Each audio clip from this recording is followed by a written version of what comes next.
This is the MeatEater podcast coming at you shirtless, severely bug-bitten, and in my case, underwearless. We hunt the MeatEater podcast. You can't predict anything.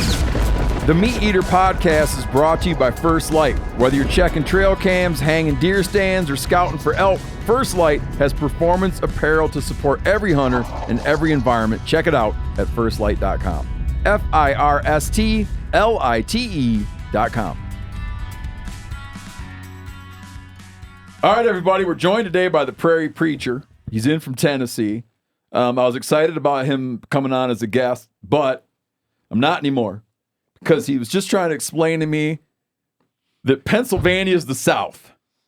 I told him... Parts of Pennsylvania. I told him that's not true because of my own maxim. If you can ice fish, it's not the South.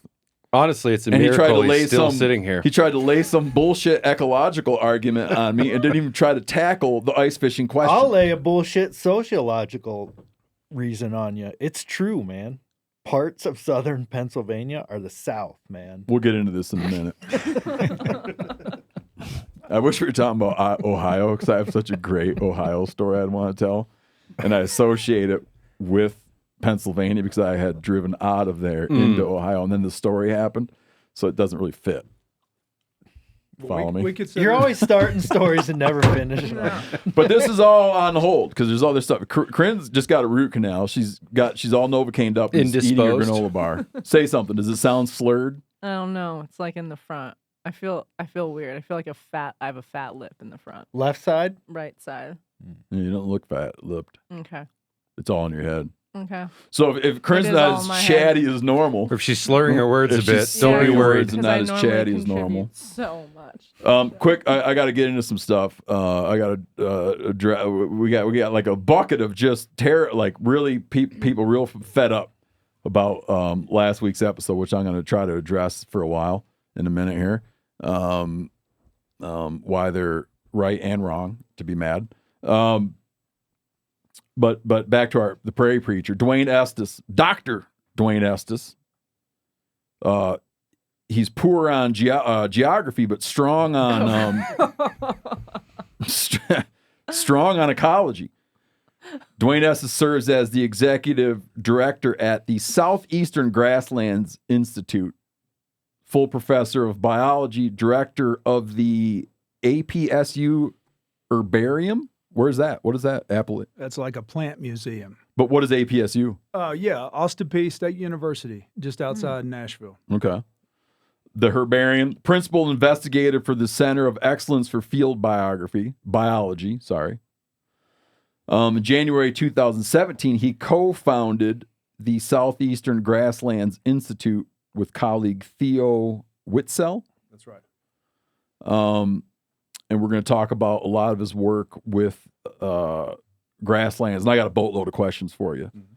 We got to do something, but then we're going to talk about the questions. And just to key you up on the questions, one of my many questions is one I already brought up. I'm going to allow you to retort about why Brody's a Southerner. No, I'm not. I'm a Northerner. Oh, I just I'll be like, Brody's a Southerner. Pennsylvania needs to be divided into several different states. Okay, why Brody's a Southerner? Clay and Rant are all upset now. How Clay should call in because he's gonna be like just distraught that now Brody's to dare call Brody a Southerner. Yeah, I'm liking this now.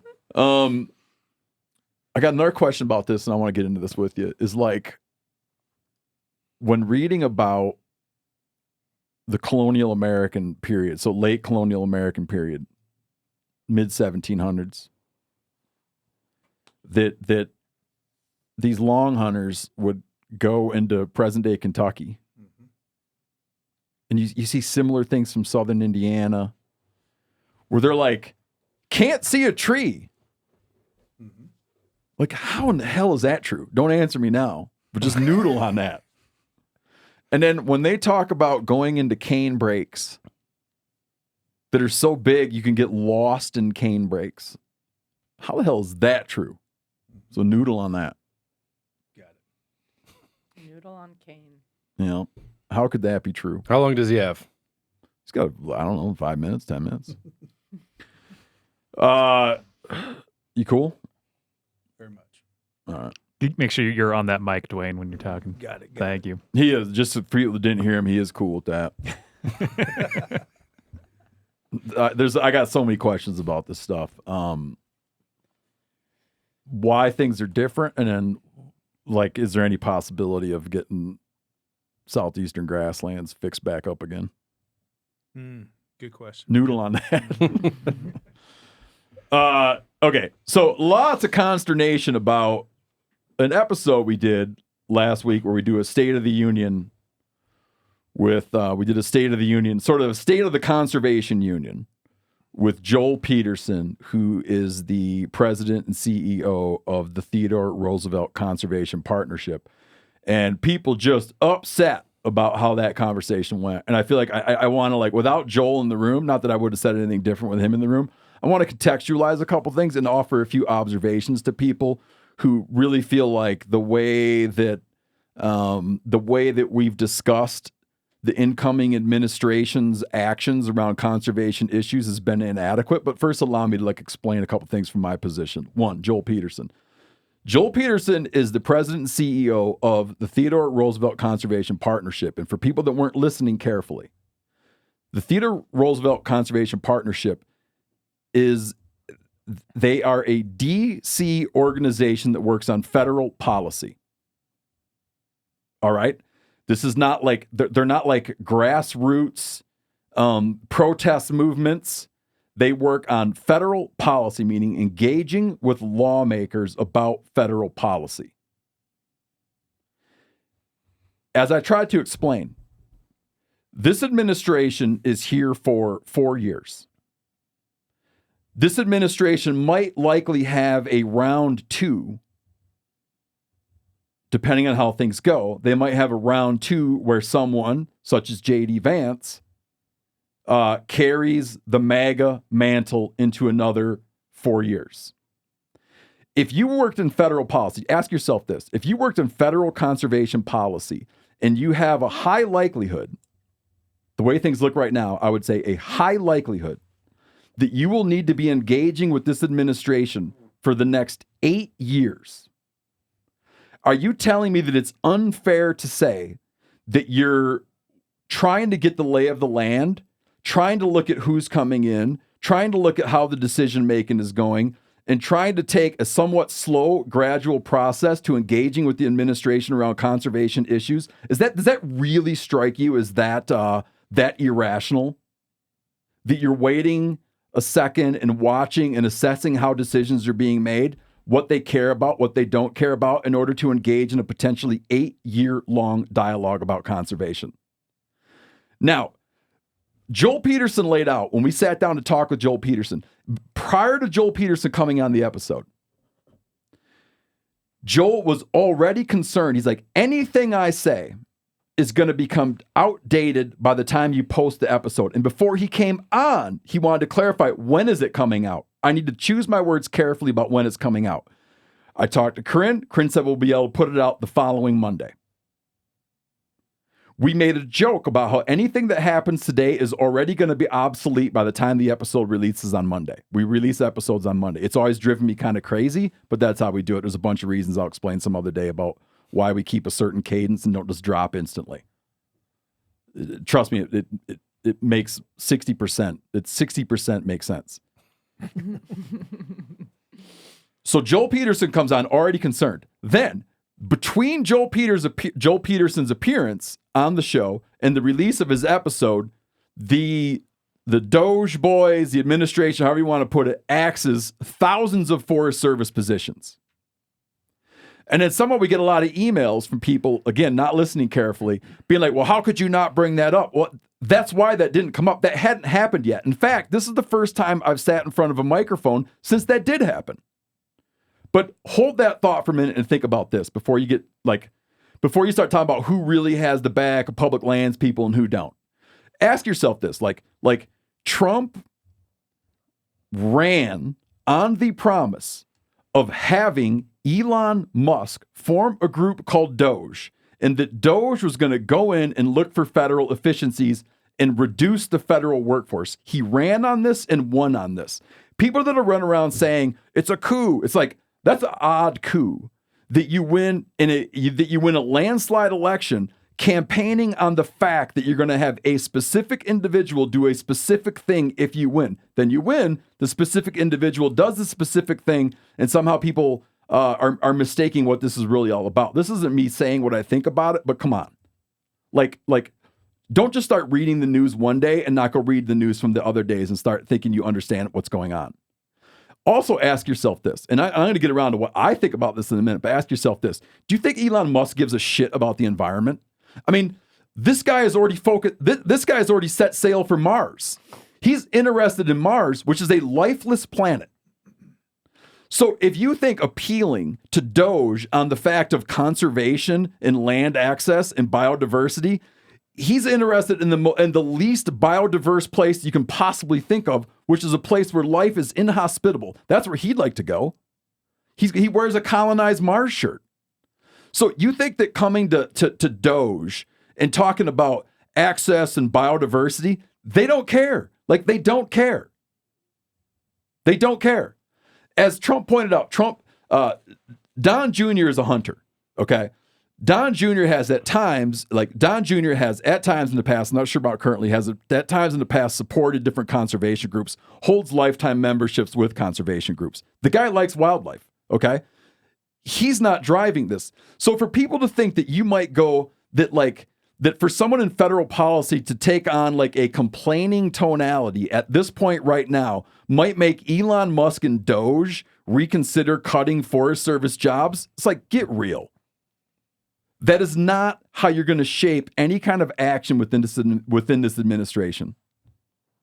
You're so naive to think that that's what you're going to do here. Randall, butt in at any time. I don't disagree with you. I mean, I think, like, do you want me to butt in? Whenever you're ready. I just want you to know that you have the right to butt in. And Dwayne's probably sitting over there wondering what the hell we're talking about because you didn't listen to the thing we're talking about. And you can comment on it too, or you can just stick to what you want. Just something I have to do. Yeah. I'm not speaking for Dwayne. At all. So here's the other part about this. Other agencies, like, to understand these Forest Service cuts, I'm going to read a letter from a Forest Service guy in a minute, but let's back up. Other agencies are being axed, okay? USAID is being dismantled and rolled in under the State Department. Now, ask yourself this question to be honest. When you answer this, just promise me you're going to be honest with yourself. Did you know that USAID was not under the State Department? Like, answer that in all honesty. Okay? However, USAID is being dismantled to be put under the State Department. The administration ran on the idea of dismantling the Department of Education. They are closing doors, turning off email addresses, and axing the place. The Justice Department is making huge cuts. The FBI is making huge cuts. The military is probably going to be making big cuts. They're already outlining cuts they're going to make within the military. So, point being, I don't applaud any of this. These are areas that I'm not even an expert in, but I see this going on. So to see that the Forest Service or the Bureau of Land Management is going to make a bunch of cuts, I can't look at this. I can look at that and say, that really sucks. And I personally think that really sucks because they're cutting things that I care about.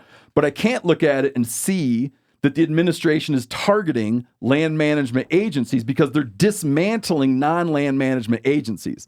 So in looking at the cuts to Forest Service and the cuts to BLM, which are our big land management agencies, look at it in the context of a broader conversation about what is happening right now writ large across the federal government.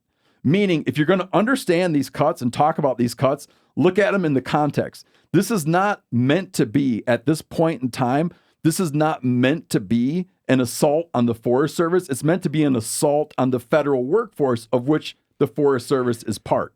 If I had somehow like fiat power as some kind of dictator to come in and say like what ones are okay and what ones are not okay, believe me, I would probably wind up saying, I don't get USAID. A lot of it seems kind of ridiculous. Go ahead. Forest Service, don't touch it. In fact, take USAID's money and give it to the Forest Service. That would be my perspective, but that's not the position I'm in. And I don't really know that pointing out aspects that people are pointing out is going to reverse the situation. A lot of other people wrote in about this national debt question. Like me having the audacity to talk about the impacts of the national debt. Now, this is a kind of a little bit of a situation where you can choose to play chess or you can choose to play checkers around spending. The national debt, like I'm going to keep this within a conversation of national or of natural resources management, just to give you some perspective. Every year, this country, we spend $800 billion to pay interest, to pay our interest on the national debt. Take a stab at what the BLM's annual budget is, which I bet you, like, I'm guessing most people don't know. I had to look it up. Take a guess, Randall. Oh, The national interest on the national debt is $800 billion. the BLM, let's say 30 million. Way low. 100 billion. 100 million. Billion. Way low. Way low. 100 billion is low? Oh, no. Way high. Okay. We're getting Way high. somewhere now.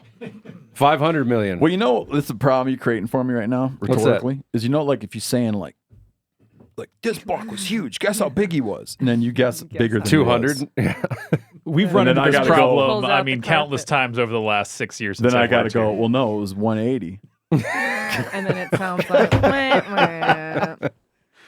But let's back up. 800 billion in interest and then the BLM. This is not paying down the debt. Servicing the debt is $800 billion. The BLM's annual budget is $1.7 billion.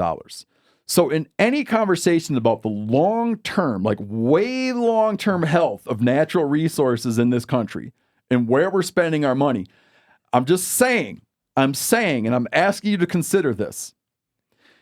If we didn't have to factor in our budget, in our federal budget, if we weren't factoring in $800 billion in interest payments that don't pay down the debt, I have to think that there would be more room than $1.7 billion for the BLM. I can't sit here and guarantee you that that's where it would go, but I think that the health of the country, and by meaning the health of the country, the parts I like about this country, the natural resources, the public lands, the wildlife, those things are going to continue to sacrifice if we have to continue to do this. So if I bring up, like even friends of mine get mad if I bring up the idea of the national debt, meaning like, oh, you would sell our prime, our main global, our national treasures in order to pay down the debt.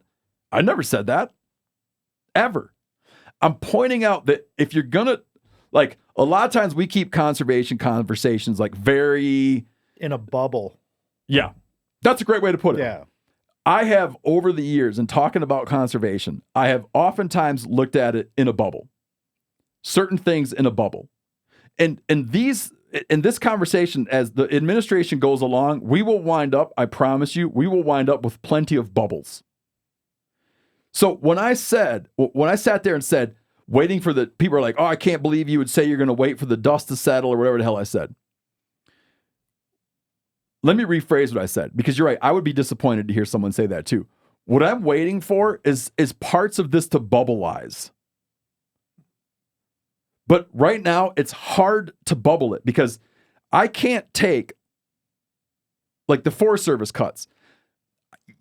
Those can't be bubbleized because they're rolled into like a wholesale reorganization of all of these federal agencies. Yeah. So you're not going to be able to call your politician right now. Like I'm telling you, like it doesn't work. You're not going to call your politician right now and say, hey, I understand like the thousands, the tens of thousands of federal employees are getting cut across all of these administrations or organizations. That's all fine. What I would like you to do is put the Forest Service people back. Yeah, you can't. It ain't gonna happen. Like, what's like top of mind and most concerning for us is not. It doesn't translate to the entirety of the federal government or like the people who voted for the people who are running the federal government, right? Like they're not necessarily their top concern is not conservation and land access and things like that. Yeah, because they're not looking can't be. They're not looking at any bubbles. Yep. They're not looking at this point, no one is talking about any particulars. It will come like starting already. It'll start to take some clarity, but like right now there's a little bit of like waiting to see what happened. And with the Forest Service cuts, I think it's like catastrophic. I'm going to read a letter where someone puts it really well. But I'm inviting people to stop and like expand outside of the way that we've historically framed conservation questions and try to get a look at like where the national mood is at right now with people in power. There is this thing called the national debt, and no, like the debt's not going anywhere. But they're going to make a budget, and within this budget, they're going to try to find a way of how do you find the money to facilitate the interest payments on the debt, and how do you fund some tax cuts, which they ran on, okay, and still balance the budget in some way or another. All of these questions about what we're going to do on real specific conservation issues outside of like how we're going to fight to keep mining interests out of the headwaters of the boundary waters, okay? Or sorry, on the borders of the boundary waters. How are you going to work on that? What are you going to do about Ambler Road? What are you going to do about Anwar? What are you going to do about Pebble Mine? Like all of these things are going to get specific with specific players doing specific things. And like these little battles are going to play out nonstop for a bunch of years. But right now, on the employee thing, it's part of such a broader conversation that it gets really hard to explain how to be like tactful at this moment. It's dizzying. It's dizzying. I try to follow politics very closely. It's dizzying right now. And it's like, it's intentionally dizzying. That's a point people keep bringing up. It's like, it's meant to be almost, it almost appears without any kind of broader goal in mind. Yeah. And I think I don't know that people who want to shrink the federal government want to shrink it in the way that it's being done, right? Correct. I think lost in all this is that these are just completely arbitrary decisions and that they've had to, I saw the other day that they'd cut security people at nuclear facilities and then they realized they didn't have any more. And so they're trying to get in touch with those people to bring them back. And the same for bird flu. I saw just the other day the USDA cut all the people working on the bird flu outbreak that's driving up the price of eggs. And now they need to figure out how to get in touch with those people to bring them back. So I think regardless of like where you stand, I think like we can acknowledge that this is a very arbitrary and destructive way of doing it. It is. Yeah. It is. It's emerging that, and it's like, and parts of this are hitting at things I care about deeply. Mm-hmm. But I'm not succumbing to the temptation to look at it as being an assault on the things I care about deeply, rather than an assault on like a kind of ham-handed assault on the idea of the federal role in American lives. When I'm scrolling through the news and it's cuts here, cuts there, cuts there, cuts in the Forest Service or wherever, I've had to force myself not to like focus just on that one thing, right? Because it's kind of unfair. It's just like unfair to think about it that way. Yeah, it's thousands and thousands and thousands of people. And any person, I have a neighbor who's a school teacher. He's like, he could go on for a long time about what the Department of Education dismantling means for him. Meanwhile, I look at the Department of Education thing and I'm like, meh. As long as I don't mess with the Forest Service and BLM, I'm cool. Do you know what I'm saying? It's like, it's a very hard, like for the conservation space right now, for the conservation movement right now, for the environmental movement right now, it's like this is going to require a radical reorientation of how we talk about things. They're using a playbook on the federal workforce that was used on Twitter, like breaking Twitter. Move fast and break things. Yeah, breaking Twitter is like, okay. I mean, it's already broken. And it's already broken. It'll always be broken. But they did break it. It became a wildly less effective company and lost a bunch of advertising and kind of took a dump. Yes. So I'm saying, like, breaking the government, taking the same approach to break the government. Like, I hope it goes better than it did when he broke Twitter. Yeah. But to return to my main point, to somehow pin it on a person, to somehow suggest that an individual that works in federal policy and is needing to figure out, who am I talking to? What are we talking about? Where are some areas we can succeed in the next 4 years or 8 years, rather than saying, you know what? I don't like the way this is looking. I'm going home. They have to work with who they have to work with, right? They don't have a choice. Yes. They've got to do what they can do. Imagine if he says, you know what? Okay, I'm not going to talk to anybody about federal conservation policy for the next 4 years. That'll stick them. That'll show them. And I think too, there's when you think about how a group like TRCP works, there are other groups out there that are going to be throwing bombs at the administration. There are other groups out there that are going to be like rallying the troops and taking shots, right? But like, if you're in DC and you're serious about trying to make change or trying to protect what we like, you got to go to work every day. There's different groups with different roles. And you're not going to the biggest advantage that you can have in DC is that someone takes your calls or that someone has a meeting with you. Yeah, correct me if I'm wrong, but TRCP has like a very good working relationship with politicians on both sides of the aisle, right? Like, right. And that's their program. Yes. Yeah. That is what they are. Yeah. Yeah. That's how they get shit done. Yeah, and I mean that's how it works. Whether you like it or not. Like I think it's incredible that we have a group like that who's using the power. Like they're using the system in place, because that's where the rubber hits the road in DC. And it's somebody going to take you have to be the adult in the room sometimes and not throw bombs and not name call. So. Yeah, and I've even as a board member at TRCP, I have, I have a voice in the room, and the part about having a board is you try to assemble a board with a bunch of disparate voices. So sure, I have perspective on things where I talk to someone privately about what I think. When Utah was trying to figure out a way to declare that public lands were effectively unconstitutional, I'm on the phone with TRCP, knowing that other people are on the phone with TRCP, and I'm giving my take on it. Then they're in the role of taking these different takes, shaping them, asking who they can speak with, and then making some progress.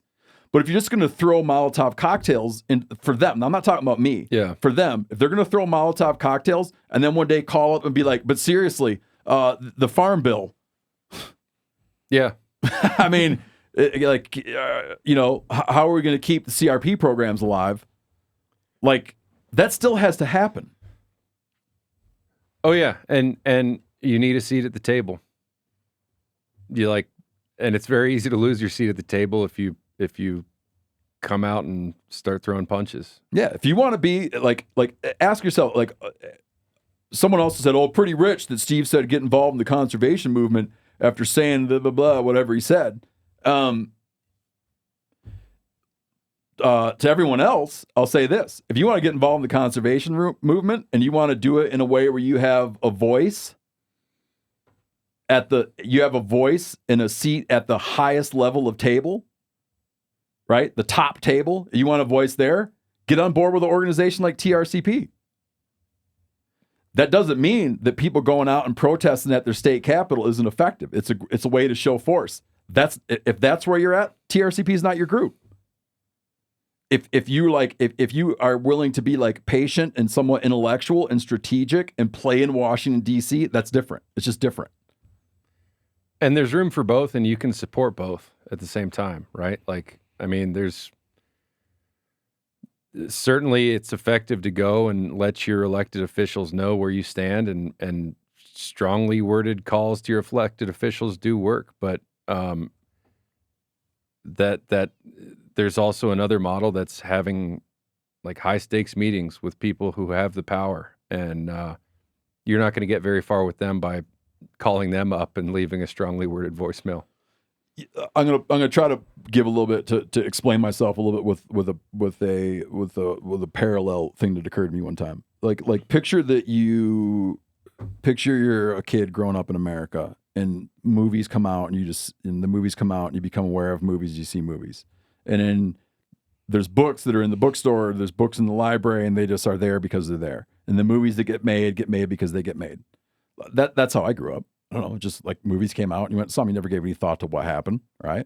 Then as my career went along and I got into my 30s, and I started going and having meetings with people that make TV shows and people that make books and people that make movies. And I understood like why they do what they do, how they do what they do, how it's financed, how the whole bigger project works.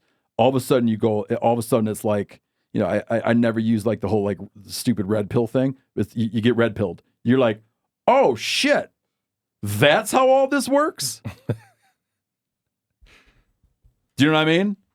And then you're like, oh, I get it now. That's why the books that are out, and that's why that's how this whole thing functions. And all of a sudden, you understand the world in a different way. I, over time, being someone involved in wildlife conservation, I've like undergone a sort of evolution.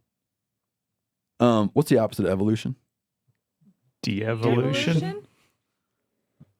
Do you know a word opposite of evolution? What is it? It's de-evolution. Okay. Some might say, oh, he went through a de-evolution. I don't know. Or To you me, it could feels say like devolve.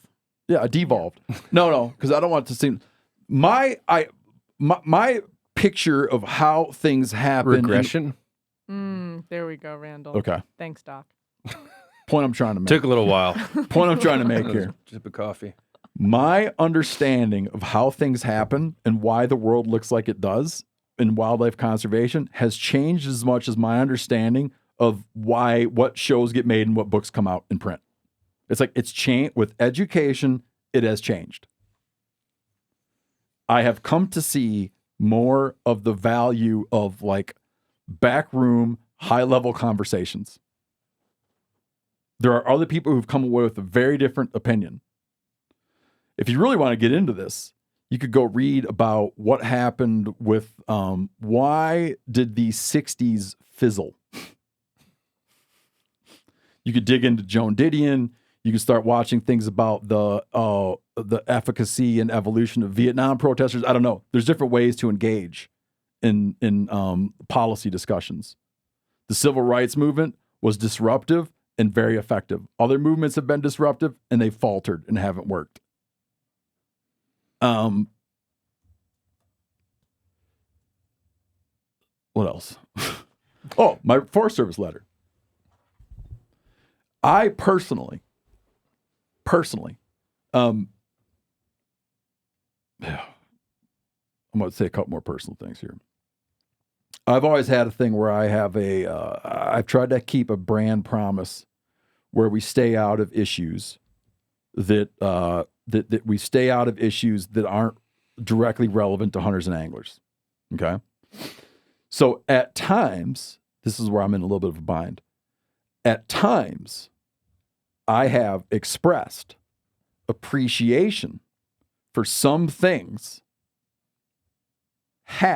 some number of things that the current administration ran on and is doing, I have expressed appreciation for because it's just true. It's just true. I appreciate a bunch of the things. I would have to violate my pact with the audience to start talking about the things I appreciate.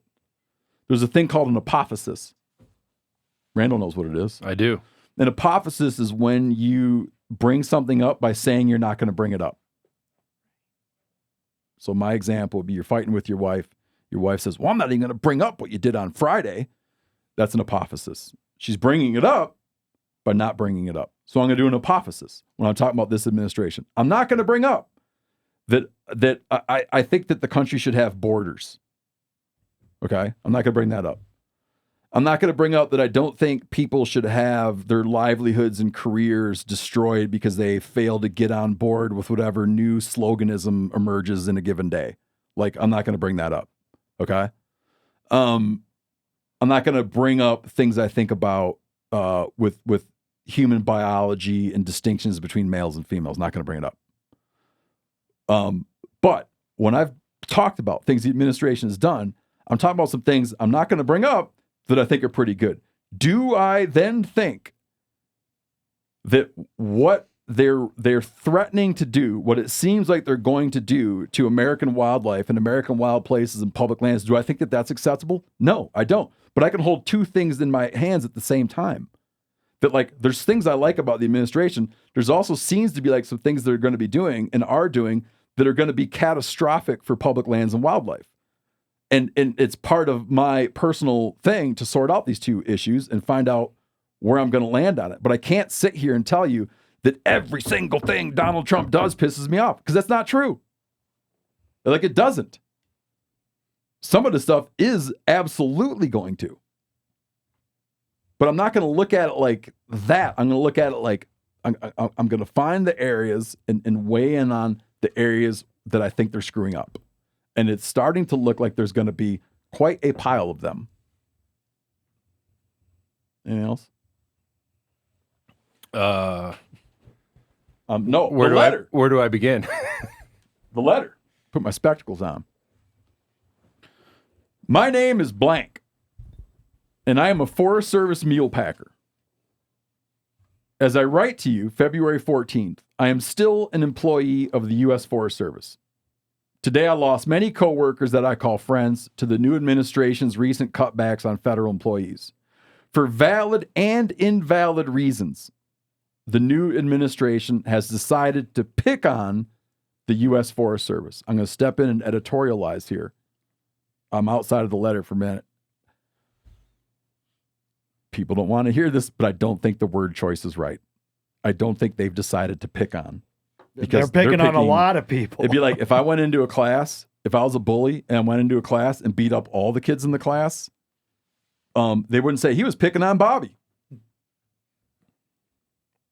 Right? Is that a good analogy? Yeah. Throughout my career, I'm back to the letter. Throughout my career in the recreation and range departments, I have witnessed decrease in budgets every year, forcing us to do more with less. Last year, all seasonal non-fire field workers were fired. That was last year, under Biden. They left us field-going permanent employees feeling overwhelmed, to say the least, for the upcoming field season. But today, the new administration fired over 30 employees on the Beaverhead Deer Lodge National Forest. All but one of the wilderness rangers were let go on the Crassel Ranger District of the Frank Church River of No Return Wilderness, and all the trail crews of the Spotted Bear Ranger District in the Bob Marshall Wilderness were let go.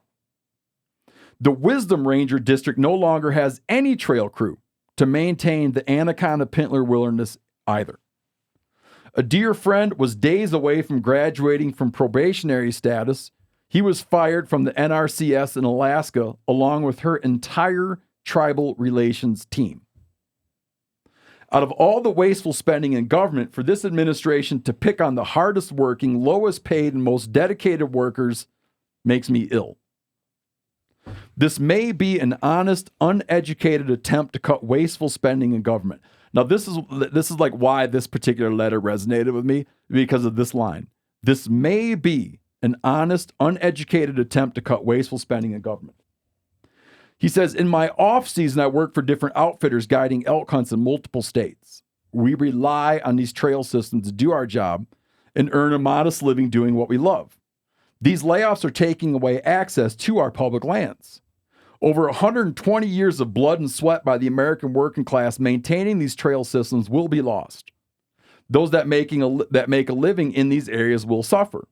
But most importantly, the American people will lose their access to the last place they can escape the modernities we call progress in this world.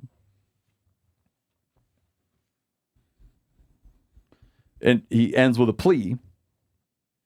Use your voice to let the American public know what these government cutbacks are costing us. A lot. All across the board. Yeah, I mean, I think like just on the subject of people who are working in these jobs, like beyond the and there's lots of people wondering how they're going to pay their mortgage this month or how they're going to pay their rent. And beyond that, like, immediate individual tragedy, like, there's a larger, I think, tragedy. And like, there's probably some talented young kids right now in college who are studying. They're trying to figure out what they're going to study and what career they're going to pursue. And if I was graduating from college right now, I probably wouldn't be thinking about trying to go work for the Forest Service, or try to go work for the National Park Service. And those jobs require a ton of sacrifice year after year after year to get your foot in the door. And then the pay's not great.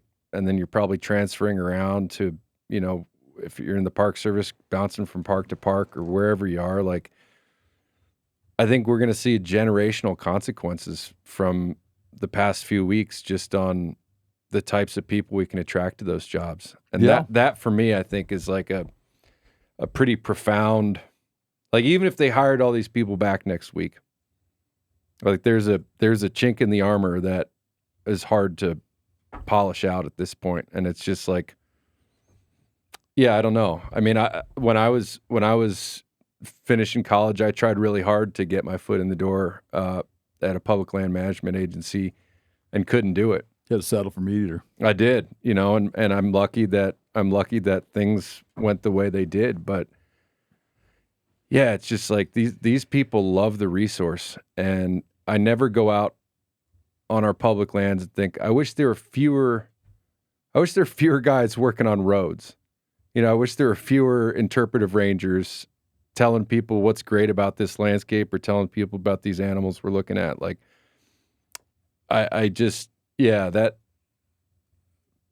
obviously I'm having a hard time, like, putting my finger on it, but it's really hard to not sort of have your thoughts spiral when you think about the compounding consequences of this stuff that's being done by 20-year-old kids that don't know anything about the government. And the impact, like the real world impact to hunters and anglers and all kinds of outdoor recreation people, like, it's going to take a while to see what actually happens, with like trail access and boat ramps and, like, who knows? Like, we don't know necessarily what we're going to be facing when the fall rolls around for hunting season. No, you don't. And to return to my analogy about the bully coming in and beating up everybody in the class, like it's kind of not a great analogy, but I'm not trying to equate it the same thing. But you might look and be like, well, yeah, I mean, a lot of those kids had it coming.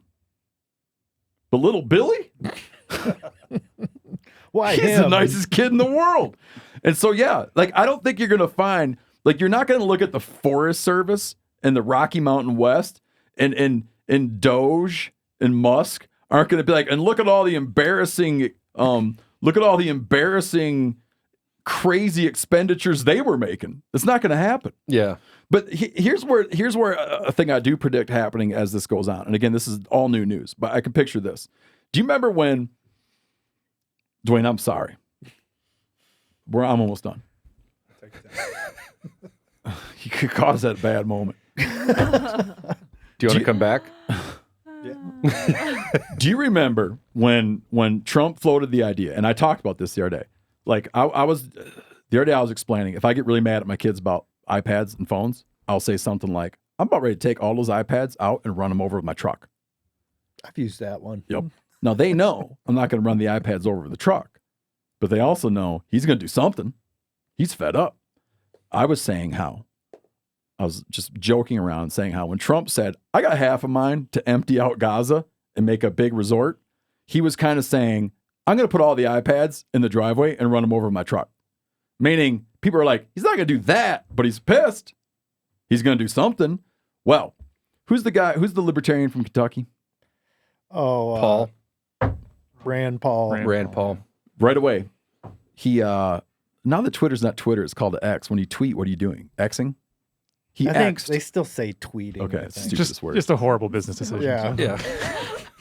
He tweets. Good thing he's running the government. Rand Paul tweets, I thought we voted for America first. Right? Yeah. Now, just to capture that sentiment, here's a thing that I do picture happening. Much of this conversation about the right and the left in this country has been framed over the previous years as a rural people, interior people, battling for the soul of the country against the coastal elites. Remember this? Mm-hmm. Okay. As Doge, if they do take a wrecking ball to the interests of rural people, to the people that were supporting Trump, he won overwhelmingly in this state. When you run for office in this state, you have to, I'm talking about Montana. If you're running for office in Montana, I don't care what you're doing, you have to pay lip service, at least, to being pro-public lands. You have to say public lands in public hands. You have to do it, or else you can't win. You have to do it. Just like you can't say at the federal level, I'm going to cut Social Security, you lose. If here you say, I want to sell off public lands, you lose. Now, so that's true of Montana. Montana, I bet Trump the first time won Montana by 14 points. Right? They don't even need to campaign here. He's going to win. But what happens when you start seeing an erosion of these things that the people in this state care a lot about, which is their public lands and public land access? You risk alienating your own support network. You risk the pendulum swinging the other way. Yeah, and people are in going a to say, couple of years when the midterms come up. And just like Rand Paul, was it Rand Paul? Yeah, said, I thought we were voting for America first. Someone might say, I thought I was voting for guys like me. This isn't serving my interests. You know? Excuse yourself, Randall. I'm really sorry. I'm keeping that in. That was incredible. I was wondering where, you can't tell where it's coming from. Excuse me. That was only supposed to be 5 My mind minutes. was elsewhere at the moment. This episode is sponsored in part by BetterHelp. Now let's talk for a minute about relationship green flags. Now you always hear about red flags, right? Kind of negative about red flags. But what about positive signs we should look for in our friends and partners? Well, identifying green flags can be challenging, but it's worth it. And therapy can help you learn to recognize and practice these traits in your own relationships, embodying that, green flag energy yourself. Therapy offers broader benefits beyond just identifying your green flags. It helps you learn positive coping skills, set healthy boundaries, and empowers you to become the best version of yourself. For anyone looking to improve their well-being or the well-being of their relationship or the well-being of their family, and BetterHelp is fully online, making therapy affordable and convenient and private.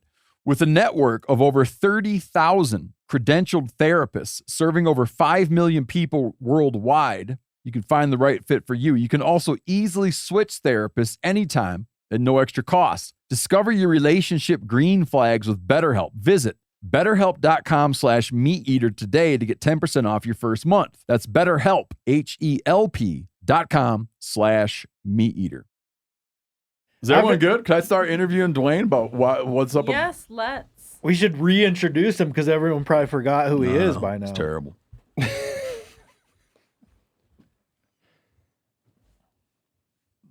Joining us today, Dr. Dwayne Estes, who I have heard about from a ton of people, and has been, and Corinne was very eager to have him on, the Prairie Preacher, co-founder and executive director of Southeastern Grasslands Institute.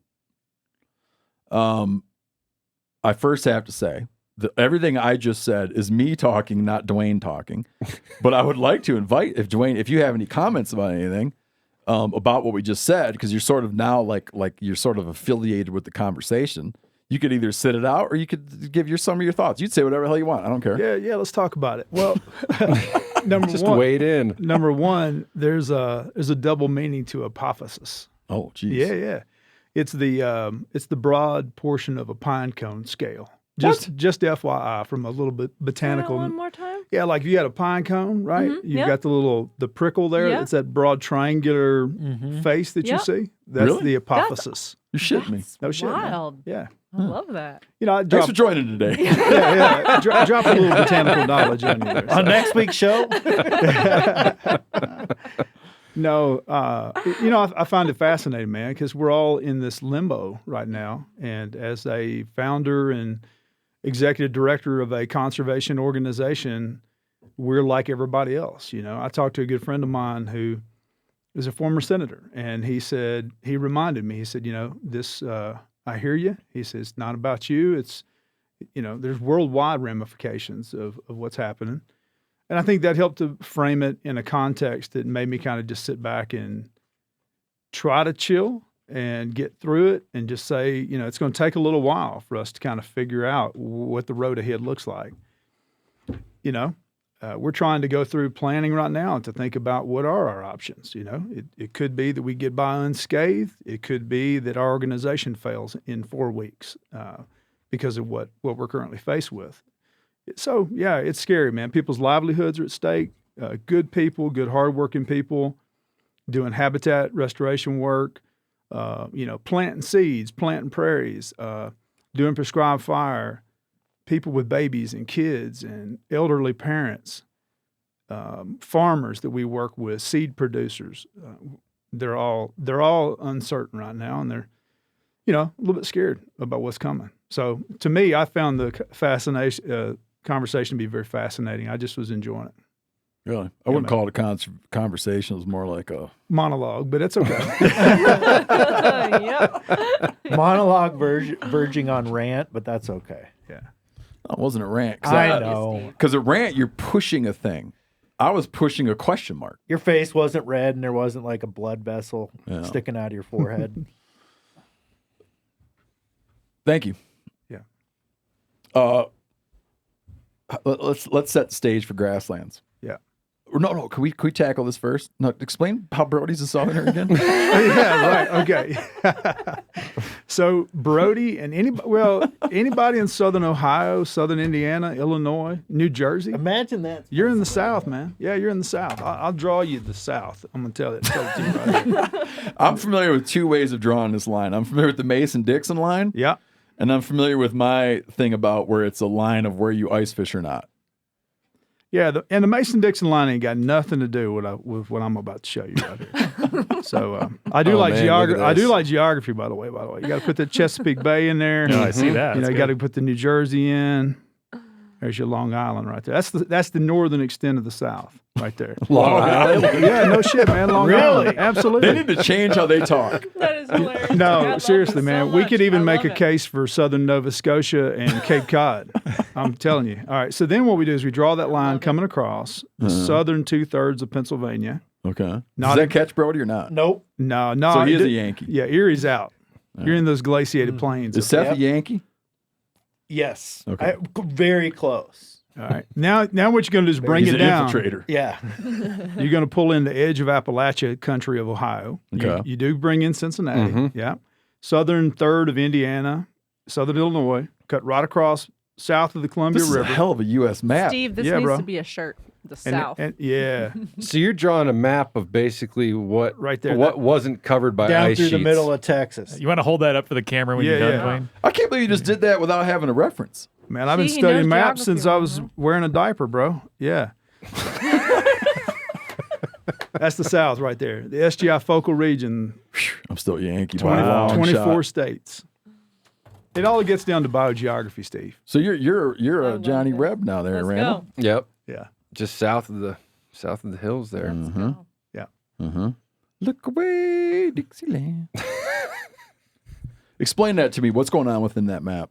Yeah, so pretty much when you look at this region, again, this is not the cultural South, right? This No, is I'm following. that kind of stuff. We're talking ecology. Yeah, if you're talking about plants and animals, there is a high level of endemism here. So lots of species that occur within this region that don't occur anywhere else on Earth. Okay. And so there's lots of these clusters of endemic species, and they all are really clustered, like in the Southern Appalachians or in what we call the interior plateau or parts of Florida, East Texas.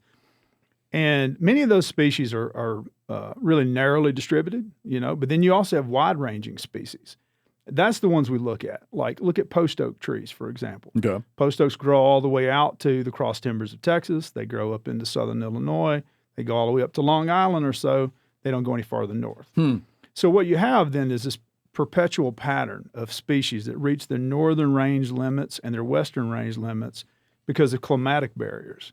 So here you get into the boreal Northeast, you get into the true, the tall grass prairie of the Midwest and the Great Plains, and then the arid, basically Chihuahua Desert margin right here in South Texas. So that means then everything in this region is kind of temperate.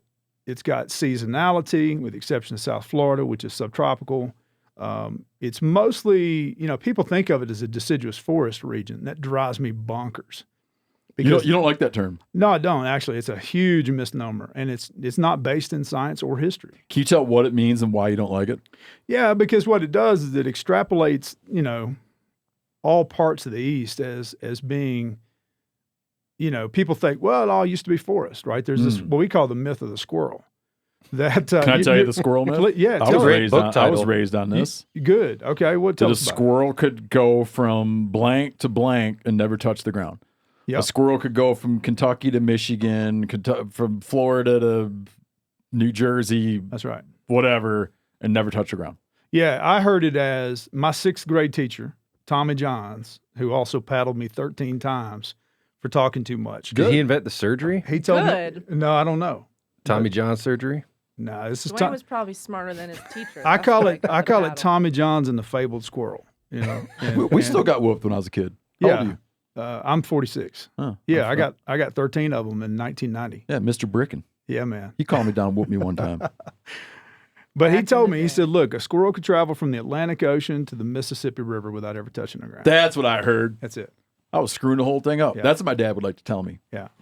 And, it really... You're not buying it. No, I don't buy it at all. and it has its origins. The origin is kind of complex. I wrote to the pretty well-known author Stephen J. Pine that said, do you know where that originated? And we both have been sort of scratching our heads over the true origins of that myth are a little bit hard to nail down. But what's easily provable is that it's not true.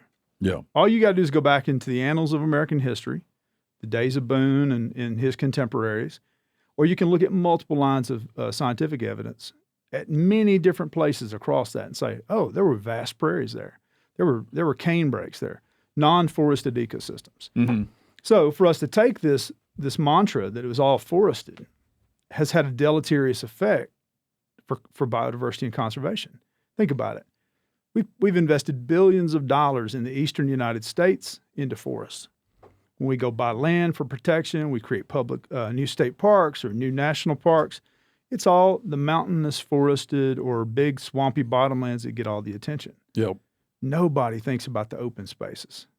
When you do prioritization for, conservation action, all the places that get the conservation focus, and I'm talking about terrestrial ecosystems, not streams and rivers at this point, but, it's big river floodplains, it's big swampy intact forests, it's big mountain systems that are still forested. Nobody gives a shit about pasture lands and crop fields, but those are the areas that used to be grassland. And they no longer are in most places. Is it safe to say that those went first because you could grow a crop of corn on them without needing to girdle all the trees, and so everything got gobbled up? Yeah, absolutely. And we're beginning to sort of lay a fact trail of evidentiary information that proves that exact point. You got people in the 1870s who are writing back about conditions in, say, the 1840s in Tennessee. And they'll say, the earliest waves of settlers, for example, who went from Middle Tennessee into West Tennessee, when that land was purchased by Andrew Jackson from the Chickasaw Nation, they settled in the already open lands first because, quote, it opened, a crop of corn and cotton very quickly. And so you can look again and again in places throughout the East. But what we have begun to advance is what we call this push-pull hypothesis. It's the same thing that was driving Daniel Boone to want to kind of move around, and he didn't like the pressure of a neighbor being 10 miles away from him, right? Mm-hmm. So he was being sort of pushed by this ever-increasing population density factor. What we like to say, though, is look at the pull. Sure. Right? Why was Boone being attracted to the Kentucky bluegrass or the Nashville Basin, the Cumberland River Valley? He certainly wasn't going to hunt in a big, vast, extensive forest. He was going to hunt the meadowlands, the canebrake margins, the savannas. That's what people were attracted by, like these early land surveyors and land speculators. They wanted good land that was going to open up settlement opportunities for incoming westward migrating settlers and colonists. So that's what was pulling America's migration patterns in the 1600s and 1700s. It was the availability of open space. That story has never been told in American history, but we're telling it. Speaking of history, I don't know if you know Randall's specialty. Tell me about it, Randall. Well, he doesn't know either. Yeah, I was waiting to hear you. Randall has been formally trained to your thing about where did that squirrel thing come from? He's been formally trained to find that kind of stuff. Wow. He's a PhD in history.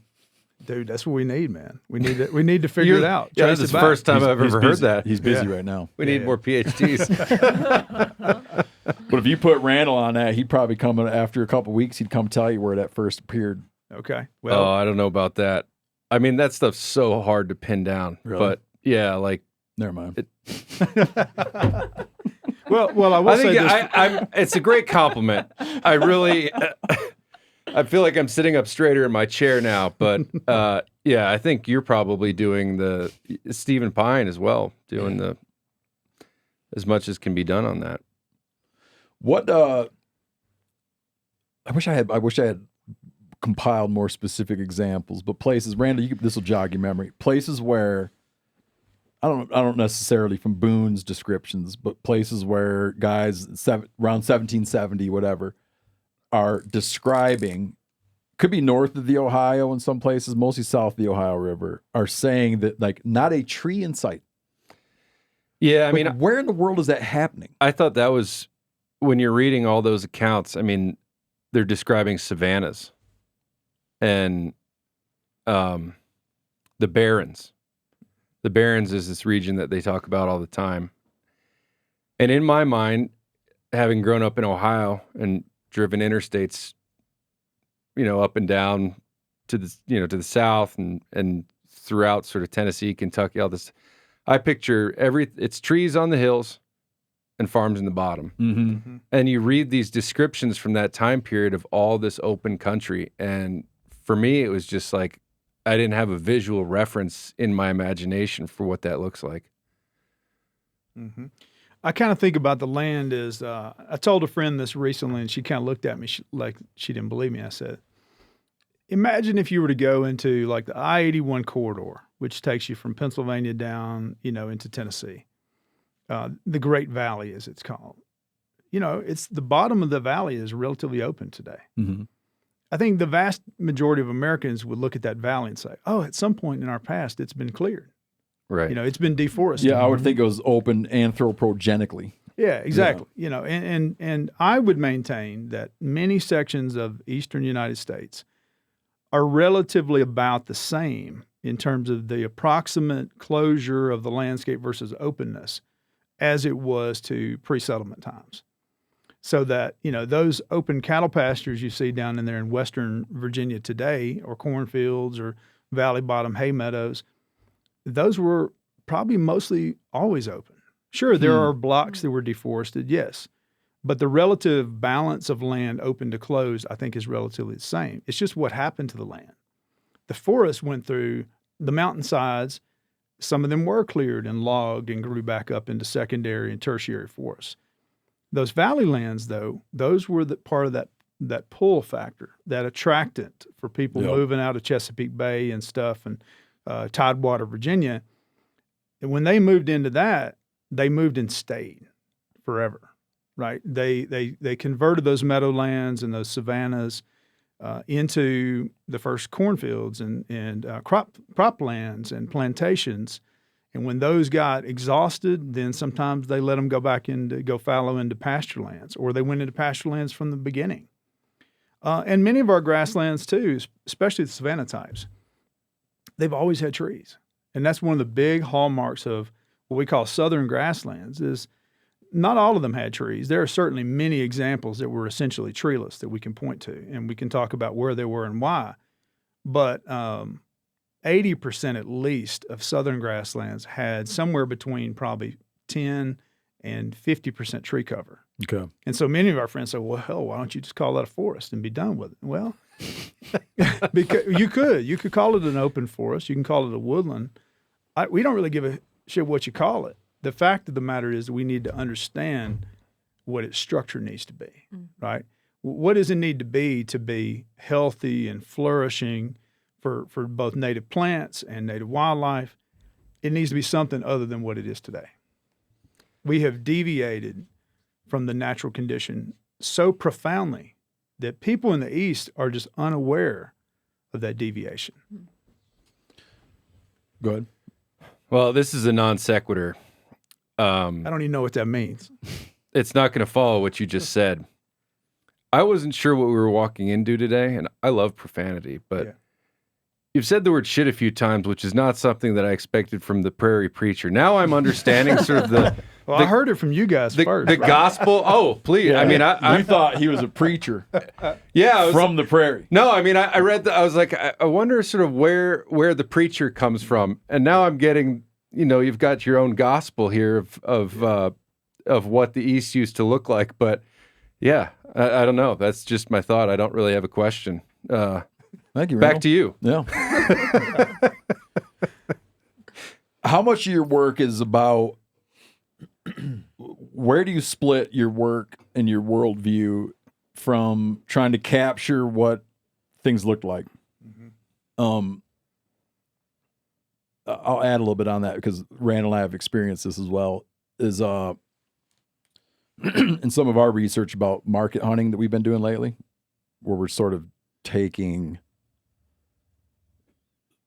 the first far west, meaning Appalachia, Kentucky, Tennessee, south of the Ohio River, and looking at the source material that explains what that looked like, who was there, what it looked like, what are the first experiences that Euro-Americans had there, the source material for that versus the source material for the Rocky Mountains. The source material for the Rocky Mountains is just relatively vast. I mean, you can't, in a lifetime, you can't get through all the firsthand accounts of what a quote unquote untouched West looked like. Like what it looked like in the Native America state. You can't read it all. If you're trying to find accounts of what we're talking about looked like in an untouched state, there's like a paucity of material. Mm-hmm. The people that were talking and describing weren't describing that. Mm-hmm. So, how much of your focus is understanding what that was, because it's so mysterious what it looked like, how it functioned, what it did, and how much of your work is about, well, what do we do now? Mm-hmm. Like knowing that, what do we do now? Yeah. I would say we're equally split. Okay. It took us, for our first 8 years, we've been around since 2017. We really kind of grew first out of this desire to know what it was and document and substantiate how we know what it was, right? Getting back to that original source material. Educate the public and the masses to the extent we could about, what it looked like, giving someone a visual reference for, ecosystems that are nearly extinct. So we really were heavily research-based and sort of into the documentation up until now, and we still are. That's one big branch of what we do as an organization. And then the other thing that we've grown into really in the past 3 to 4 years is the restoration. It's like, what do we do about it? So we have these remnant grasslands, or we have these areas that a private landowner wants to restore, or the National Park Service wants to restore. We've been rapidly building our team up until the big freeze, I have to say. We've been rapidly building our team up, and we were just poised to really begin to do some really impactful on-the-ground habitat restoration work. Those are the two equal halves of our organization. And I'm excited by, one is I listened to the audible version of the Long Hunter book that you... It's the only version there is. I love it, man. Okay. I love the complementarity, is that a word, between your and Clay's Southern accent. Got it. Yeah, I thought that played off real well together, man. But like one of these guys is obviously, man of the people. But I love the book, and you know what I found is that you talk about the paucity of those records. You found some of them. Mm-hmm. You found some of the few. Like you mentioned the Casper Mansker and the Bledsoe. I always forget if it's Isaac or Anthony. They were brothers. Two, yeah.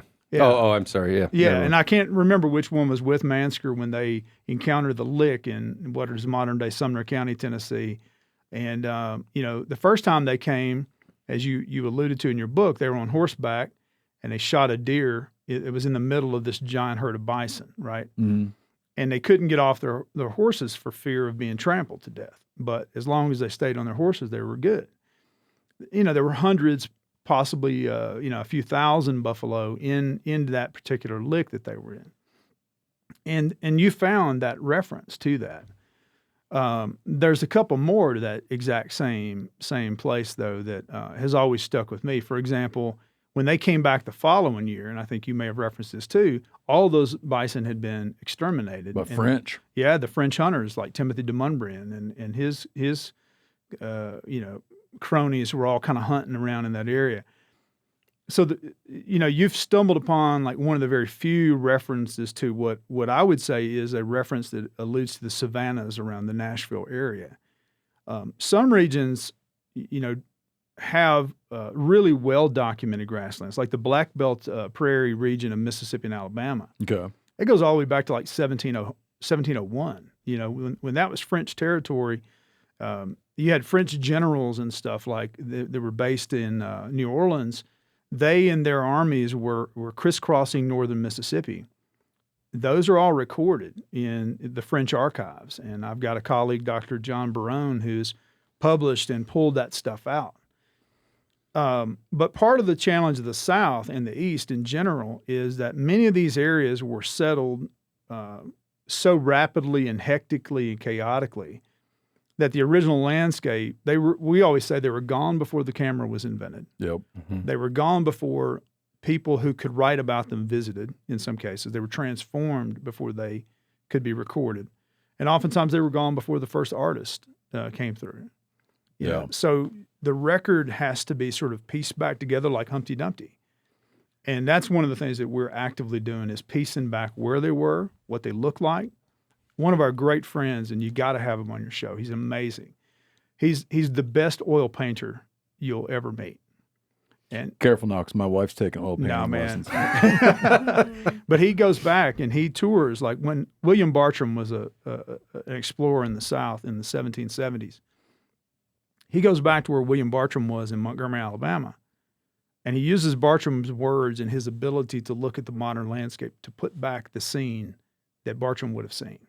And it's a vast prairie that looks like the Flint Hills of East Kansas. I've got a question Really? for you. You were talking about bison. Do you guys suspect that they played a role in maintaining these grasslands? Yeah, absolutely. Yeah. Now, bison in the East, as you guys I'm sure know, is very complicated. I've read Ted Ballou's book. I love it. It's one of my favorite of all time. Yeah, it's a great. This whole thing is a great story. Got it in my backpack. Yeah. But there's some new evidence emerging on bison in the East. There's some archaeology and paleontology work that's been done. We thought that bison had kind of reemerged in the South in like the middle 1500s, early 1500s, after the depopulation of Native Americans from some of the different pandemic diseases, that they came back in from the Great Plains. I think that the supporting evidence suggests that is true, right? But if you had asked most people, okay, so bison came back into the South because, they were definitely here in the South in Ice Age times. We had multiple species of bison. But most people kind of considered that in states like North Carolina, Georgia, Tennessee, that bison had essentially been gone for, since 15,000 years ago up until about the year 1550 or so. Mm-hmm. And so then you get into saying, well, wait a minute. Does that mean there were no big animals grazing southern grasslands 3,000 years ago, 5,000, 9,000 years ago?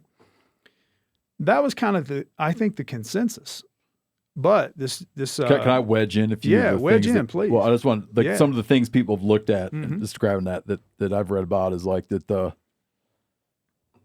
Spanish and the French would come through places in the early 1600s, and they'd describe everything right down to possums. No mention of buffalo. Yeah. You go to the effigy mounds, like the mound builders, the Mississippian cultures along the Ohio Mississippi River. They carve and have things, every snake, turtle, deer, bear. They don't have buffalo effigies. And I think that kind, when we're talking about evidence, like that kind of evidence, it's almost like a omission. Omission equals absence. Mhm. I'm familiar with that kind of evidence. Like, well, if they were there, they would have talked about them. So they must not have been there. I've encountered a lot of that logic, right? Yeah, and I think that's generally. It seems like there's wide agreement that there generally were few to no bison in the east and southeast before the early 1500s. Okay.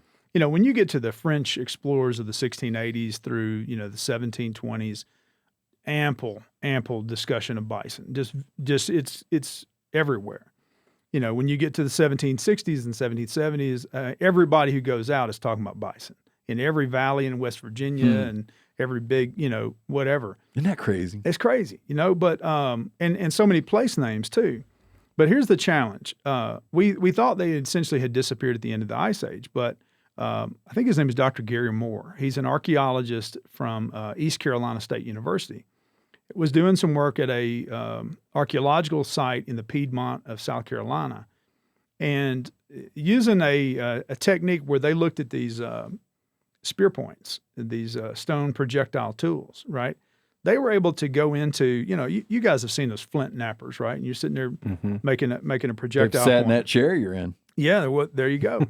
Well, those stone tools have little microfractures in them that through capillary action, draws in blood and other types of material when you kill an animal. And what Dr. Moore's work has shown is that they can actually extract not the DNA, but they can extract the protein residues of animals that were killed with these stone tools.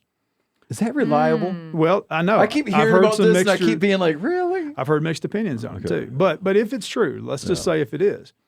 And, it's gone through peer review publication and that kind of stuff. But what his work shows is that there's a continuous record of bison in South Carolina from the late Ice Age, so probably 15,000 years ago, all the way up until 7,000 years ago. Mm-hmm. So that's a totally different story. If you got bison in South Carolina at 7,000 years ago, you probably had them in Tennessee, Kentucky. You may have had them even farther, to the west and south. So then that means that the window without bison is actually much narrower than we suspected. I got you. So it's that kind of emerging evidence, which adds to and somewhat clouds the whole picture of southeastern grassland ecosystems. Can you speak to the impact of Native American burning? Like this was I can't remember what year it was, but this became a very fashionable idea that open country. That all this open lands was a result of slash and burn agriculture. Yeah. Or there are accounts, I believe there's French accounts, where they were using fire in game drives. Yeah. I mean, and they would encircle big areas, get some hunters staked up, and just burn the place to push out deer. And so for a while, it seemed like everybody was really hip on this idea that all that open country was anthropogenic and not natural, like not whatever the hell the opposite of anthropogenic is. Yeah, I think I'm reading the book Forgotten Fires right now, right? And they talk about it's written by an anthropologist, so it relies heavily on that perspective and sort of the science of anthropology. There's no question when you go back into the earliest 1700s and 1600s and maybe slightly beyond, that there are just ample documentary evidences and observations of Native Americans burning the landscape for, setting large, circular fires on the land. And that's really well documented. I think though there's a slippery slope, and it's just too far to go. It's too big of an extrapolation to say with surety that Native Americans created open ecosystems of the South. And I think what that does is it makes a bunch of assumptions.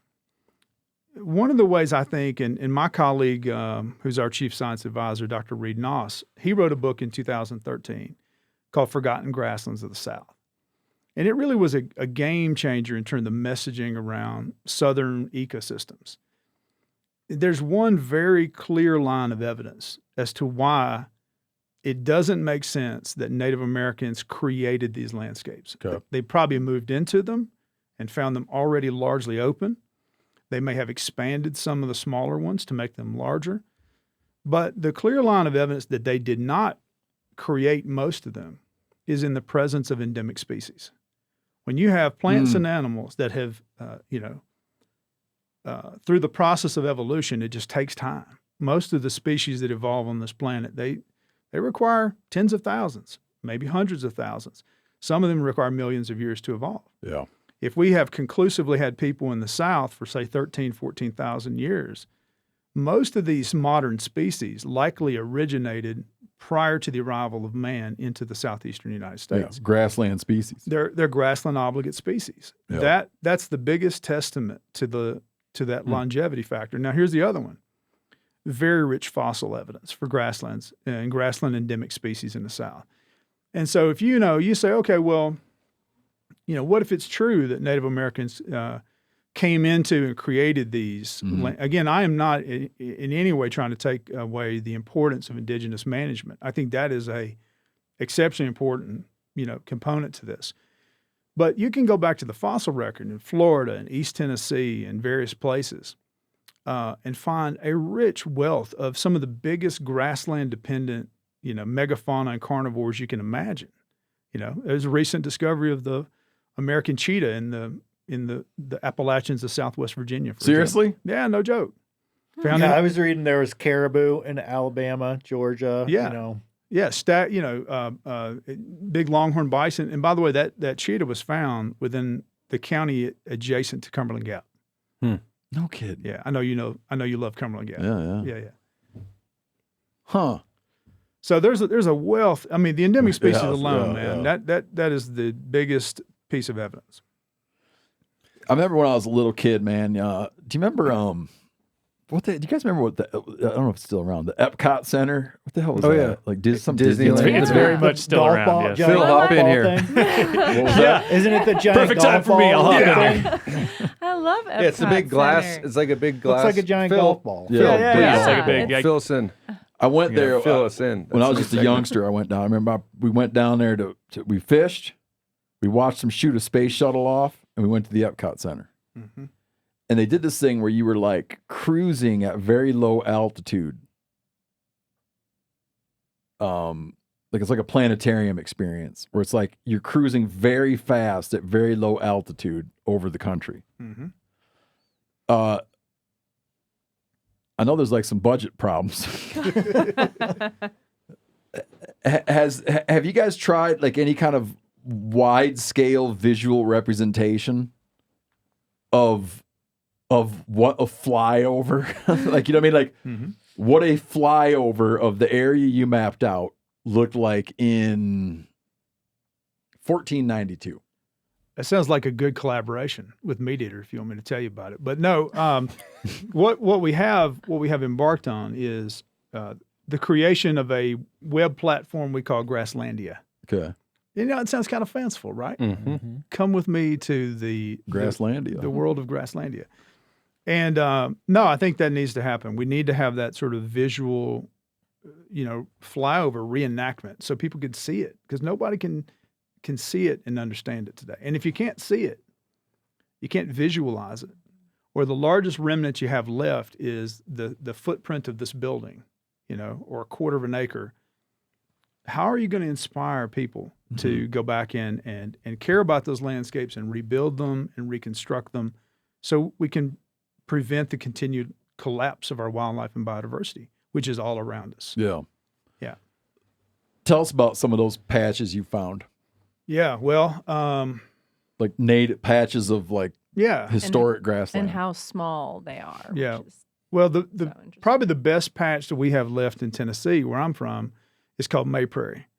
And, the story is back in the 60s, a couple of professors from the University of Tennessee were sitting at a cafe across the street on Highway 41, which goes from Chicago to Florida. And they're sitting at this restaurant. It's called the Prairie Cafe. And they look over to the lady and said, ma'am, why is this called the Prairie Cafe? She said, you see that line of trees over there across the highway? Well, look through there. You see how it kind of looks open and sunny? There's a prairie in there. And these were two botanists, right? Like I am. Huh. So they finish up their meal, and they go out, they cross the road, they walk in, and they find May Prairie, which is 11 acres. And it still to this day is 11 acres. May Prairie is the most biodiverse single 11 acres in the eastern interior United States. No way, really? I kid you not. So crazy. Totally separate side story. In 2008, I was part of the Natural Areas Conference that came to Tennessee. It was in Nashville. And they asked me, said, will you lead a grass identification hike down to May Prairie for the conference? I said, sure I will. I go down there and I'm walking through this prairie. It's October of 2008. And I see this plant and I look down and I said, man, this is weird. This is the type of little member of the sunflower family. And I said, this is not anything currently known from Tennessee. And a buddy of mine says, how do you know? I said, just trust me. I know the flora of Tennessee. There's nothing else like it. I don't know what it is. So I get back, and later that email, I sent an email to the international expert on that particular group of plants, who happened to be in Waterloo, Canada. And he wrote back and he said, congratulations, you have discovered a completely new species. Wow. And not only did it prove to be new, but it's endemic to that single prairie and nowhere else on earth. You're kidding me. Did you get to name it? He actually named it for me. So by new, it was. He named it for you? He did. I thought you couldn't do that anymore. No, I Did can't the name it for Dwayne myself. grass? So by new, it was actually old. Like, is that what you're saying? Well, Like, it was endemic to. Probably all over the damn place once upon a time. Endemic in the sense that it probably was more widely distributed, because that area had about 1 million acres of grassland Right. historically. That's one of the last fragments left. Mhm. So crazy. But yeah, and old in the sense it probably took tens of thousands of years to evolve as a species. Right. The name is Symphyotricum estesii.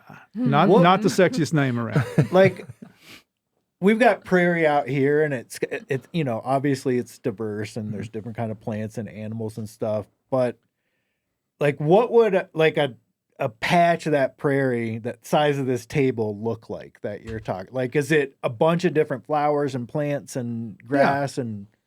Yeah, I mean, it's going to look like your tallgrass prairie in like parts of Missouri or Iowa. Very similar. It's just oftentimes it is going to have a bit more tree cover. It's going to have What would those be? Conifers or hardwoods or? both. Mostly hardwoods. So like in lots of the upper South, you'll have post oak, blackjack oak, those or bur oak. Those in my way of thinking, especially for our region, are essentially grassland trees, which is kind of a weird concept for people. Mhm. Like blackjack oak won't even reproduce anymore. Like its acorns just never germinate, because most blackjack oaks today are shrouded in forest that is unnaturally forested, where the forest has overtaken grassland. So you've got an oak that essentially can no longer germinate and reproduce itself. Like he's dropping his acorn in a place that, Yeah, his acorn that's right. in a place where it doesn't do any good. And he's on his way out. In another generation or two, those oaks will die and they will never replace themselves without things like fire and buffalo and those kind of things.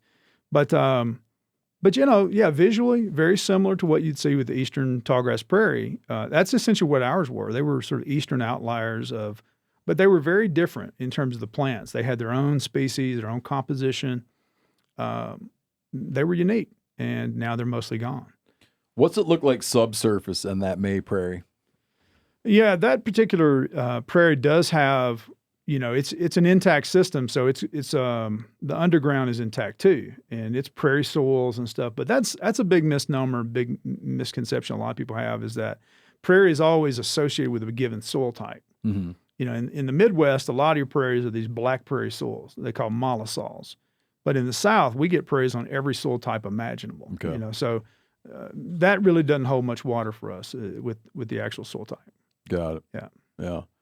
What is the history of how that May Prairie how did it stay intact? Just because something didn't happen? Well, that's the sort of the case that we see with a lot of our eastern grasslands. Is the thing that caused them to survive 400 years of Euro-American settlement was oftentimes they're too wet or too rocky, or maybe they're on a natural edge. So in this case, it's what we'll call hard pan prairie. So if you dig down about a foot, it actually has a clay hard pan that restricts tree growth and actually favors grasses and wildflowers and those kind of things. So it's naturally predisposed to being grassy, but it's also really, really wet in the wintertime. You can't really develop there. It's not good for cropping. Soils are highly acidic. So that's one of the reasons why it's kind of, persisted to the modern day. But a lot of these other sites, if they're rocky, that will preclude development, or if they're in a power line corridor. We see a lot of our best grasslands in power lines and on roadsides. Really? Yeah, but strangely, or not strangely, I guess, but especially in the past 25 years, those are the hardest hit, from the usage of herbicides to kind of manage those environments. So they were the last to remain, and now they're the sort of those little last scraps are being devastated. And those remnants are key to rebuilding efforts. If you want to rebuild prairie, if you want to rebuild savannas, it's important to know where those remnants are. Can those remnants, if you rate the right conditions, do those remnants want to grow or do they want to shrink based on what's on the edge of them? Yeah, they do not grow. They don't have a natural predisposition to being able to move easily as a vegetation type. So it's not like a blackberry patch. No. In fact, that's one of the things that's really hard for a lot of people to understand.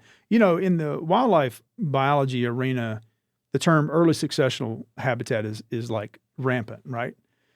That's actually one of the terms that's least helpful to us, because I think people have always looked at grasslands as early successional habitat. That's true of some types, but what we're talking about are grasslands in some cases that have survived hundreds or thousands of years. They are old growth ecosystems. So, a lot of effort to recognize old growth forest, almost no effort to recognize old growth grasslands. That's what May Prairie is. And if people could visualize them like that, I think that would maybe add to the appreciation that people have for them. But it's really hard for people to get by, seeing it just a grassy patch or just an old field. Yep. It's hard to, it's not like an old growth forest where it's immediately clear to all why it's old growth. Yep. Yeah. Oh, go ahead. What is, you're probably going to get to this, but what would restoration look like? Is it cutting down trees and replanting stuff, or is it, because you said it won't grow on its own, right? So you've got to step in at some point. Yeah. I think it's first important to kind of understand what type of grassland you're dealing with, right? So like in our work for this entire Southeastern geography, we've identified 118 major types of grasslands. Those can be further subdivided into probably 600 types. So you're dealing with a vast number, first of all. Coastal dune grasslands versus lonely pine savanna grasslands versus tallgrass prairie type grasslands versus the meadow in West Virginia. They all are going to require different starting points for healing and restoring and rebuilding those landscapes. That's kind of the first thing. So if we go into, let's say, an area that used to be prairie in central Kentucky, we first want to know, is there any remnant potential left? Most times it's no. We have a landowner that says, yeah, I want to build prairie out here. Tell me if it's a good site. We don't want to necessarily rebuild a prairie that naturally should be in a forested landscape. Yeah. You're fighting a losing battle there. So we try to use our knowledge of the local history. We try to use our knowledge of biodiversity to, constructively and very thoughtfully suggest what should be there to begin with. That's all based in science. Real quick, let's say you had this hypothetical landowner in central Kentucky on what let's say we're in a spot where categorically, that this was prairie. Is it possible that a guy comes forward and he's got 1,000 acres and you go look and there's none? Oh yeah, absolutely. Okay. Yeah, so it's just gone. Yeah, we're working on a 5,000 acre farm right now, just south of the Kentucky line. It was founded by George Washington's cousin, and it was the second largest tobacco plantation on Earth in the decades before the Civil War. There's nothing left. There's no prairie. There are bison and you trails know there, that it though. was prairie, We and know- now there's none. Right. Yeah. And Yeah. there's none left. And so, the 3 states essentially you can think of is that those areas with really fertile, agriculturally productive soils, in all cases in the East, all of them have been decimated by 99.99%. Okay. That's not hyperbole. That's demonstrated loss. The second group is what were formerly like less fertile, but they were meadowlands. Shenandoah Valley of Northern Virginia comes to mind. The New River settlements that I know you and I have read a lot about. The New River Valley, all these areas, they were really fertile, but not like good for planting crops. They were fertile for grazing lands. Mhm. Well, those got overgrazed in the early periods of American history. Then they got improved by planting tall fescue and Scottish grass and all these other kinds of invasive species. And today they're like 99.99% pasture lands dominated by Eurasian grasses. And then the third category are like your more rolling, sandy, sort of rocky grasslands with trees. Those are savannas. Those really depended on fire. Places like tall timbers in South Georgia, for example. You take fire out of the equation, you take big animals out of the equation, those grow up and become forests.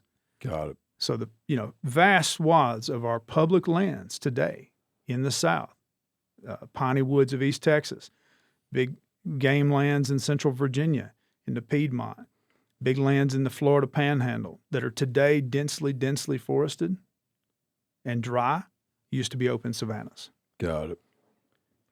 And we've lost it.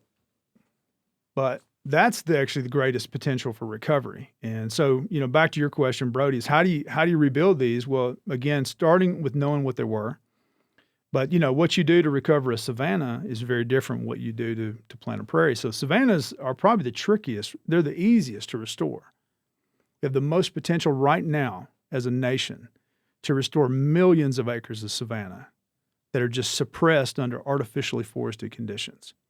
It's not going to be popular because you're going to have to cut trees. That's what I was kind of getting at. People don't like that. And unfortunately, the biggest. It comes from a good place, though. Yeah. It does. Yeah. It comes from reading Lorax and all that. Like, it comes from a good place. Well, to circle back to the earlier point, I mean, growing up, if someone said they're going to restore something, I thought, oh, you're going to plant trees there. Just more trees is restoration. I found myself trying to explain to someone the other day that we're talking about conservation, and I was talking about it's so region specific, like what that means.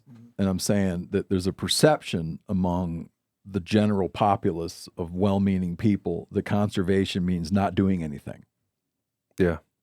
Yeah. And I was trying to explain the concept of active land management. Yeah.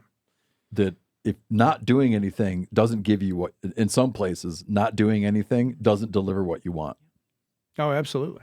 And in the case of grasslands, which they either require, most grasslands, not all, but most require either some combination of big animals, bison, elk especially, fire. Again, not all types. The bluegrass of Savannah was, the bluegrass of Kentucky, for example, was probably a bison elk dependent ecosystem, not a fire dependent ecosystem. Is that right? Yeah. Huh. But you take those two combinations of factors out, and you then interject conversion to cropland or overgrazing. That's how you lose what we had. But if they're done well, they almost always require people to be involved in the process. I think that's part of the success story, is the people who love land and conservation and hunting. There's a great opportunity, and it's enjoyable. I mean, I think about the farms that we work with. One of the best is this 11,000 acre farm in Alabama. This farm's 9 miles wide. And this family, it's been in their farm since 1918. They've never needed the federal government or the state government or anybody to tell them what to do with it. And they've managed it perfectly in 100 years.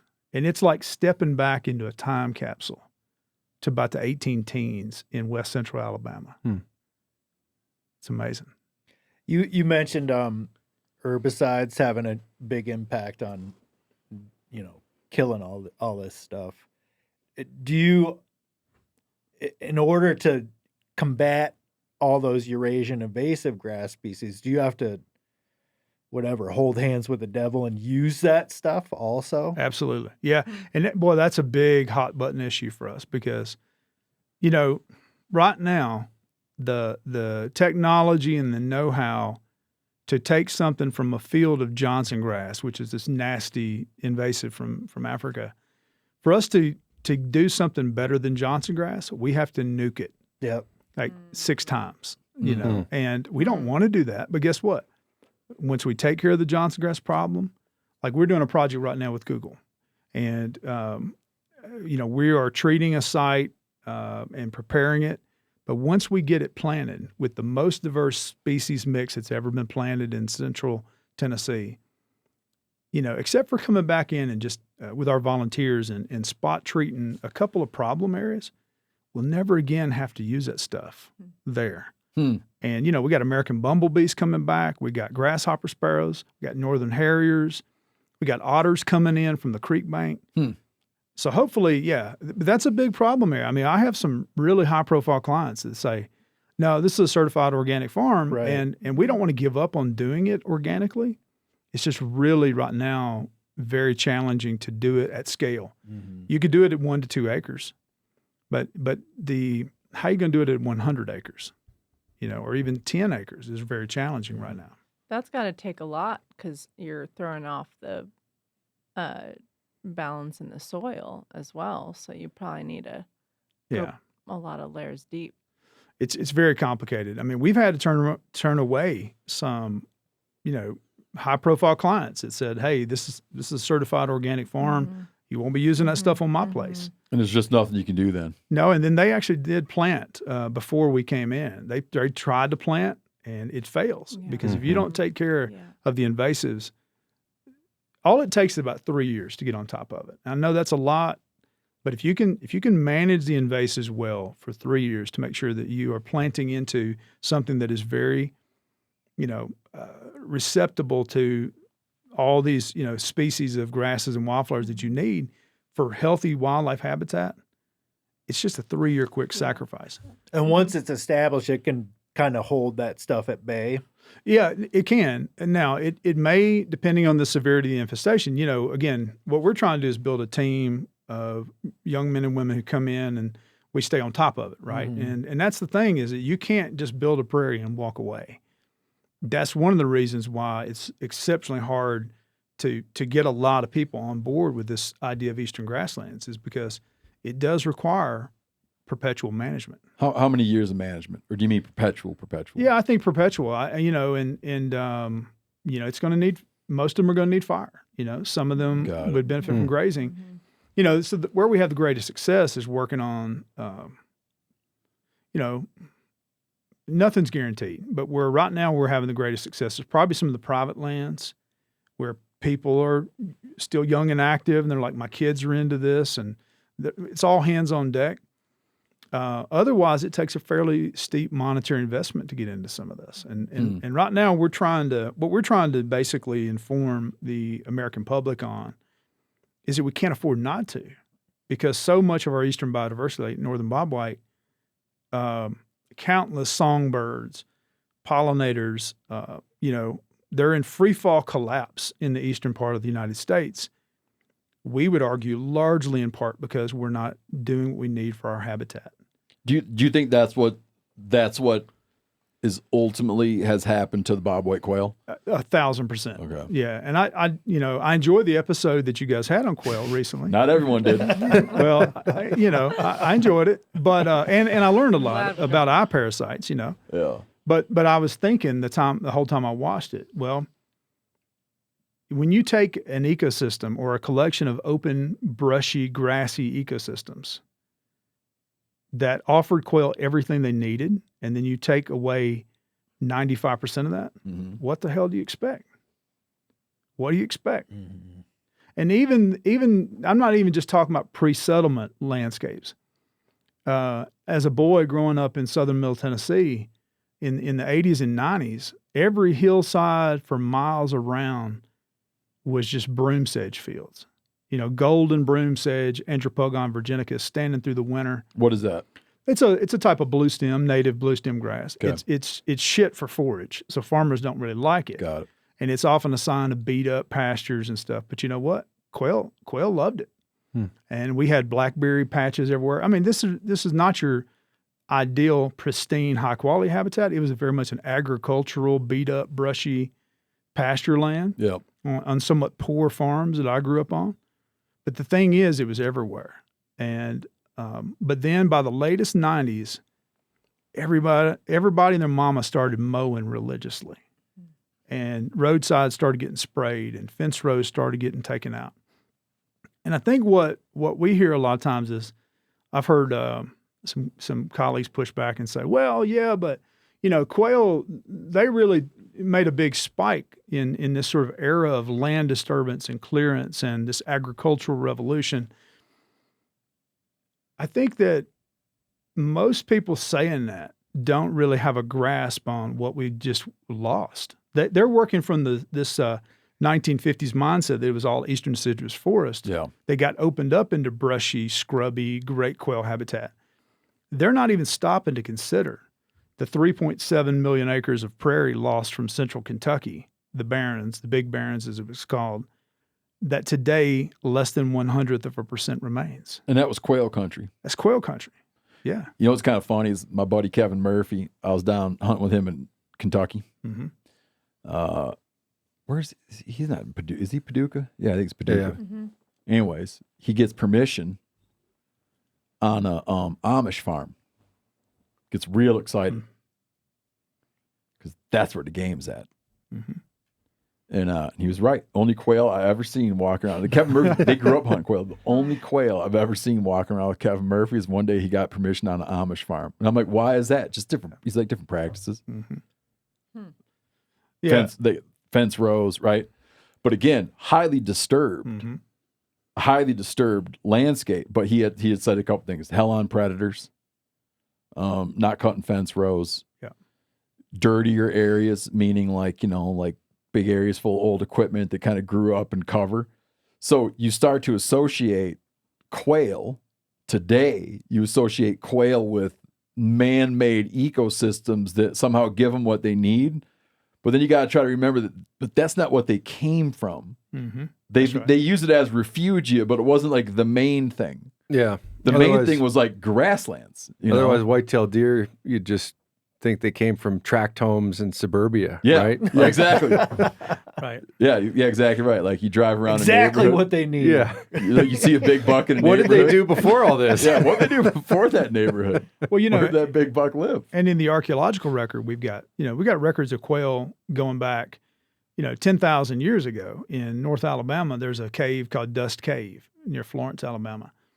And Dust Cave is one of these sites where these academics that study these sites basically detailed all that the Native Americans were utilizing from the landscape that they could find in the remains of those cave sediments, right? They put together like a list of 100 animal species. It's crazy, at least dozens. Every kind of duck and waterfowl and thing you could imagine being in the backwaters of the Tennessee River, they were utilizing it.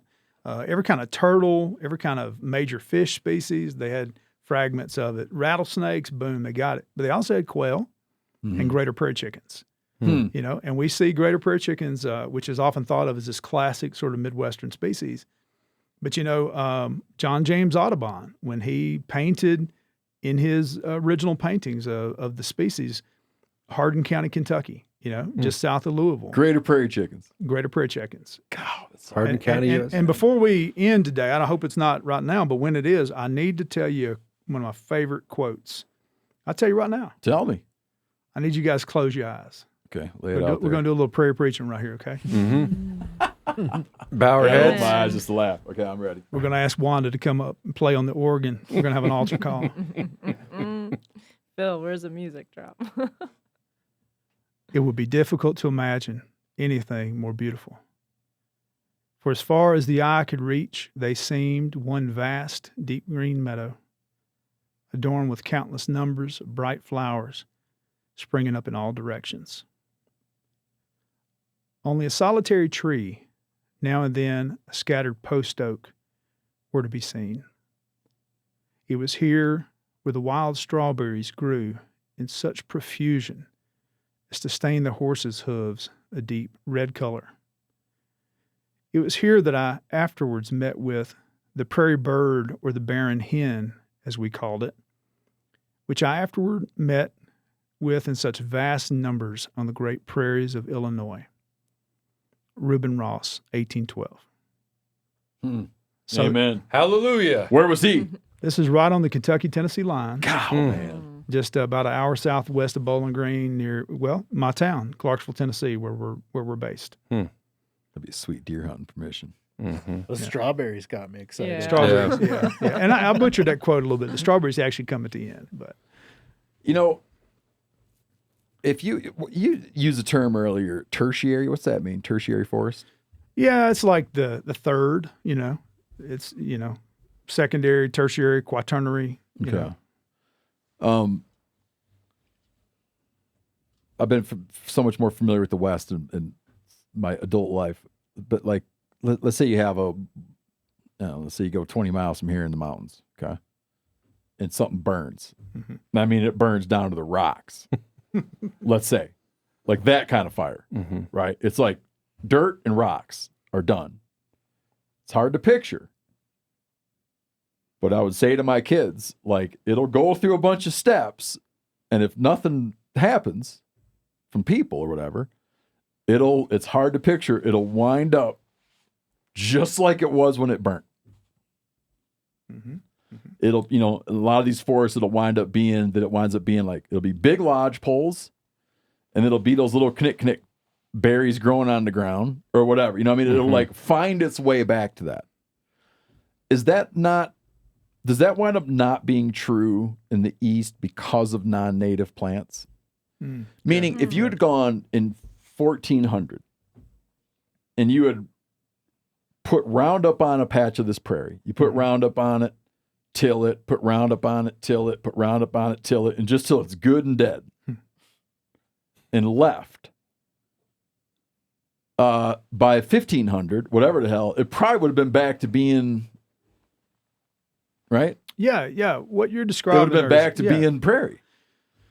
Yeah, there's a couple things there. One is you're describing that pioneer process, right? That's primary succession. So when you take something back to, just bare subsoil, right? The things that are first going to colonize that are the weeds, So broom sedge, which I mentioned earlier, is a type of native grass, but it's a weedy native grass. Good. It has a very low, what we call conservatism value. It's like a 1 or a 2 on a scale of 1 to 10. Something that's a 1, 2, 3 can just move right on in. It tends to persist for a little while as other things then invade and stabilize that ecosystem over time.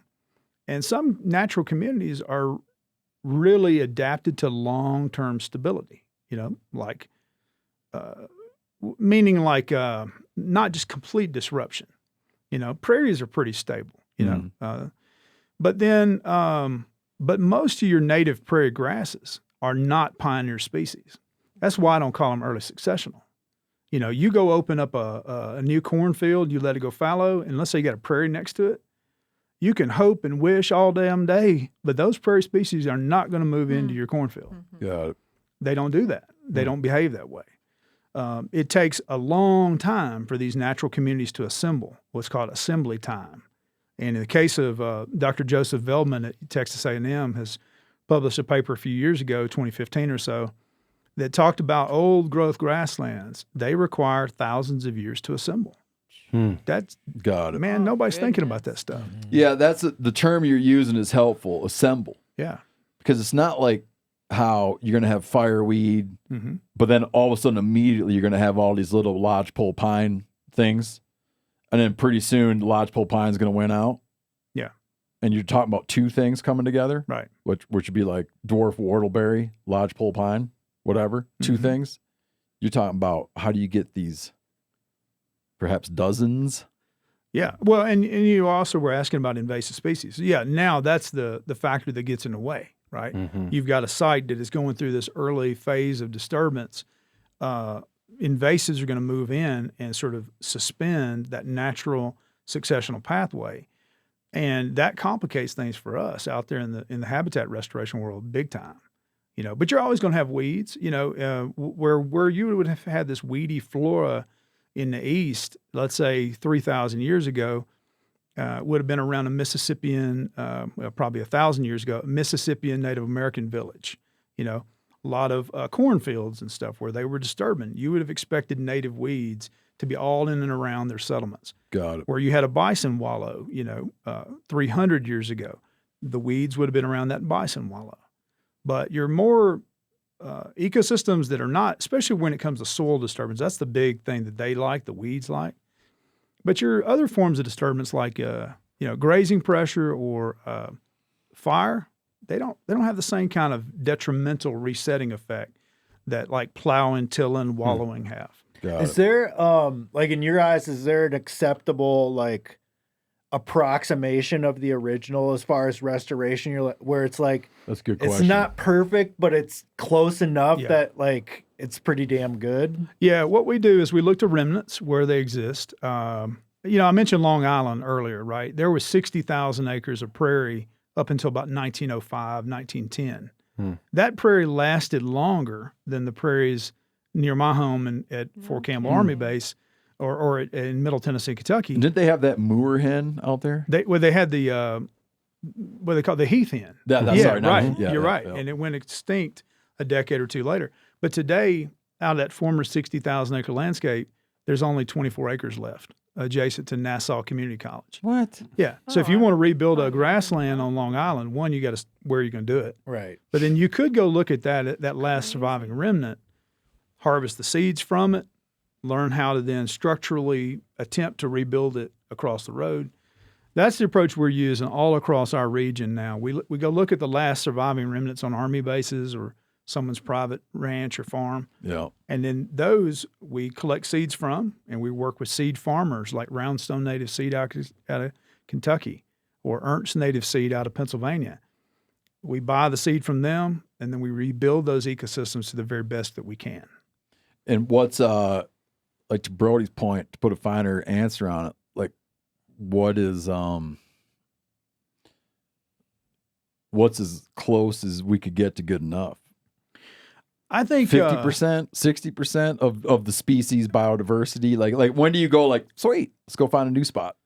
That's a great question. I think I'll just give you a real scattershot of what people have been doing, right? Sure. So, in the 90s and 2000s, we have a saying back where I'm from where native warm season grasses. Everybody planted native warm season grasses like 20 years ago. Yeah. And they would use 3 species.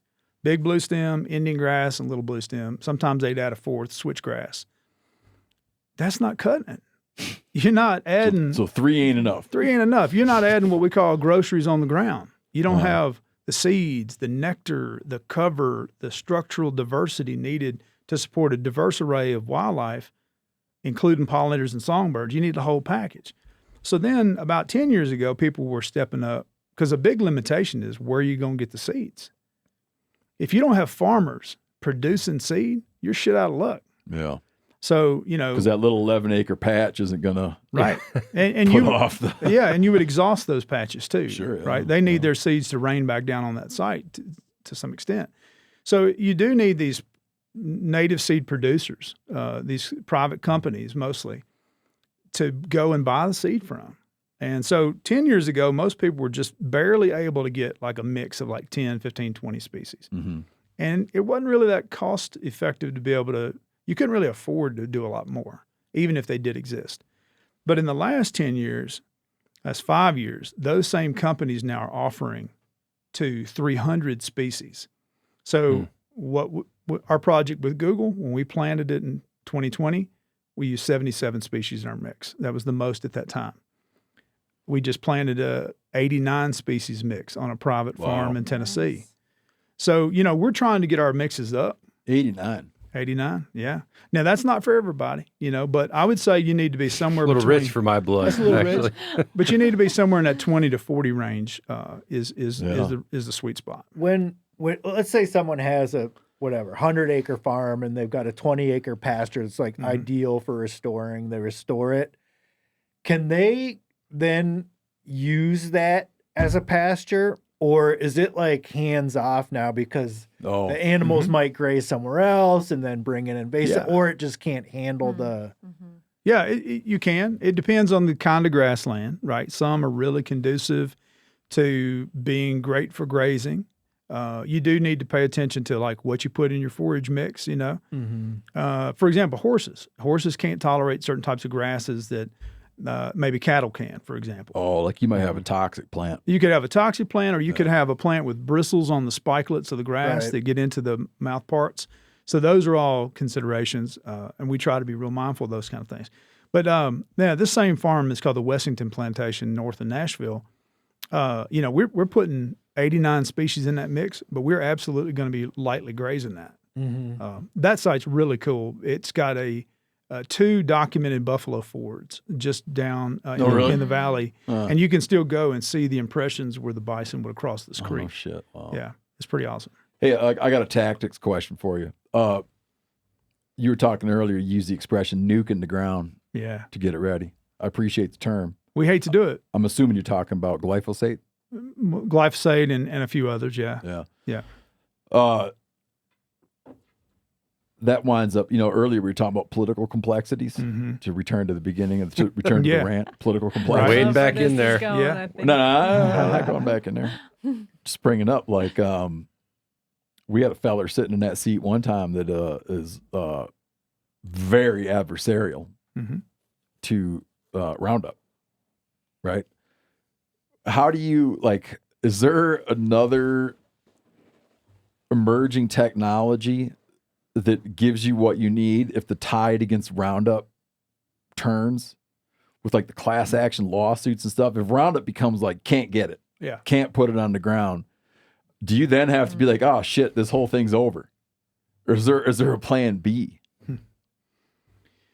Well, yeah, that's a great thing to consider. And it is something we worry about, because right now it's just the knowledge and the technology and the cost, right, of doing other options. And people can say, well, it's about the cost. No, it's not about the cost. It's about some of the top experts that I've been able to talk to on this issue have not found a way to do it above 1 to 2 acres at a time. And if we're tackling 1 or 2 acres at a time, damn it, we're not doing enough.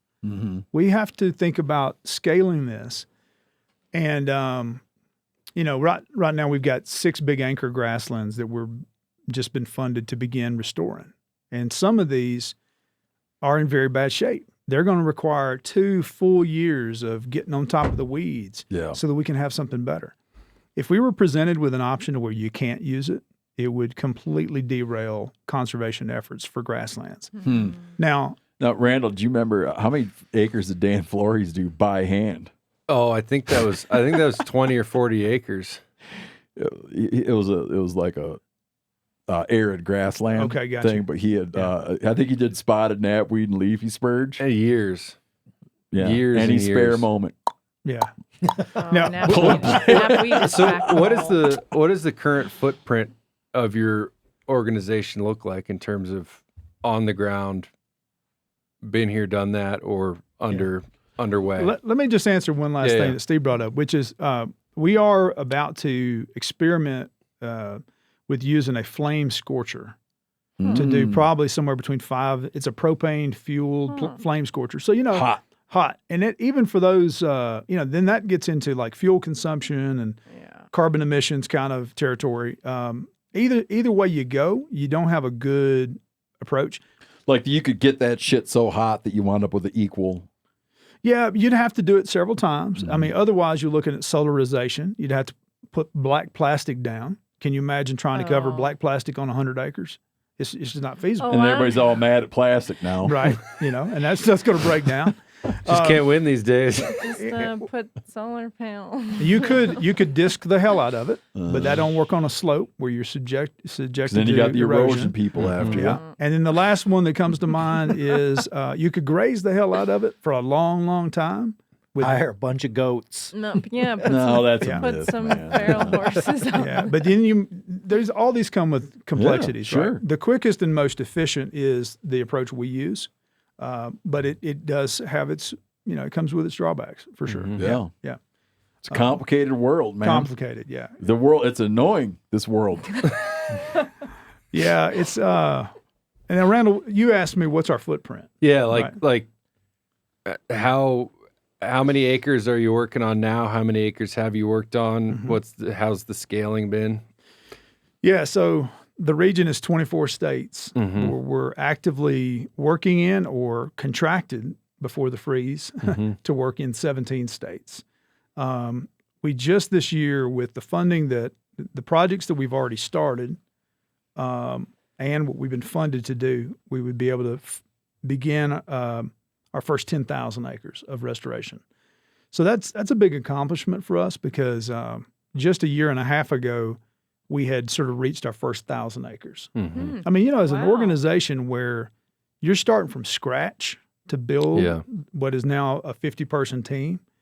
8 years ago, first, no one really knew about Southeastern Grasslands as a thing. Yeah. So we had to educate why they're here. Then, we had to just build the team organically, administrative assistants, communications team, on the ground representation, fundraising, all that stuff. And it took us a good 8 years to reach our first 1,000 acres. Yeah, but you're using as inspiration 10-acre patches. That's right. Yeah. Which So is when you put it in that, like when you consider that's makes it all the more extraordinary. It's so difficult.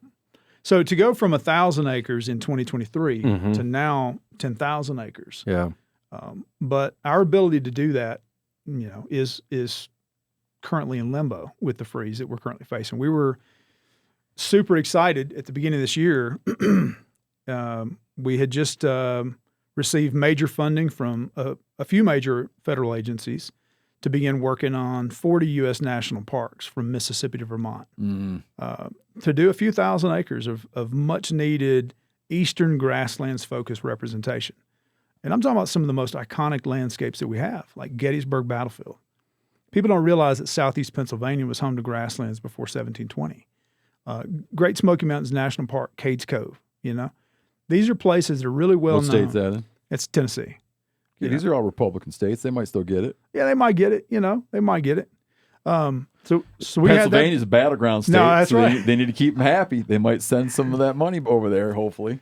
and Assuming they're going to use that money and strategically into I'm going to be positive. I'm going to hope it's going to clear up and go through. But I think if it's got to be nerve wracking. things don't clear up in a 3 to 4 week, 5-6 week process, we risk losing 90% of our team. Is there Seriously? Yeah. and there's no hope to working directly with state agencies? There's just not the money's It could, not but there. man, we've been cultivating what we've built for 8 years. Yeah. Yeah. And I had a farmer. I don't want to say his name or get into his business, Yeah. but when we got the agreements in place to work with the U.S. National Park Service, and these are mostly funded through the Inflation Reduction Act and the Bipartisan Infrastructure Bill. Those took 2.5 to 3 years of discussions to get in place. We signed them all well ahead of the past several months. And those have been all obligated, right? Those are obligated They've been funds. congressionally approved. Yeah. All congressionally approved. And so then we spent all of last year staffing up to get ready for that. So we hired almost 25 employees, endless rounds of going through searches and interviews, et cetera. We had to then build up our partnership base on the East Coast. And so we reached out to a couple private companies and said, do you guys have the capacity to join us with this effort? One major seed producer said, I need about 2 or 3 weeks to deliberate. This is a big, big opportunity for our small business. They employ about 40 people. They said, need some time to think about it. They came back 2 or 3 weeks later. They said, we're in. We're going to work with you to help make sure you got all the seeds that you need to be able to restore these lands, restore this wildlife habitat. And When the freeze took effect, it now puts that farmer, that small business, those 40 people employed in that business at risk. My friend had to go out and take a $1 million business loan to be able to have to staff up and have the capacity needed to meet this federally obligated project. And I'm not trying to bitch about our situation because, again, everybody's in the same boat. Yeah. But you said it. When it starts coming back and biting people in the ass who are just everyday Americans trying to have kids and babies and care for their elder aging parents and go out and hunt on some good lands, I don't know. Yeah. You know, and so as the leader of our organization and the co-founder, I'm deeply worried about what the next 3 weeks. I just talked to a good friend of mine and a philanthropist and an advisor.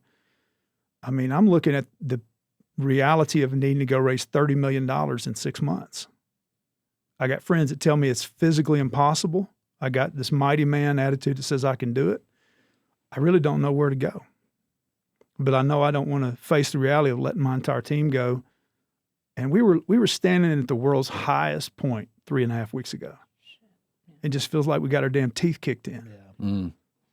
And so many of my friends are going through the same situation. Both sides of the aisle. It's the bipartisan, effort. Yep. That feels pretty America first to me.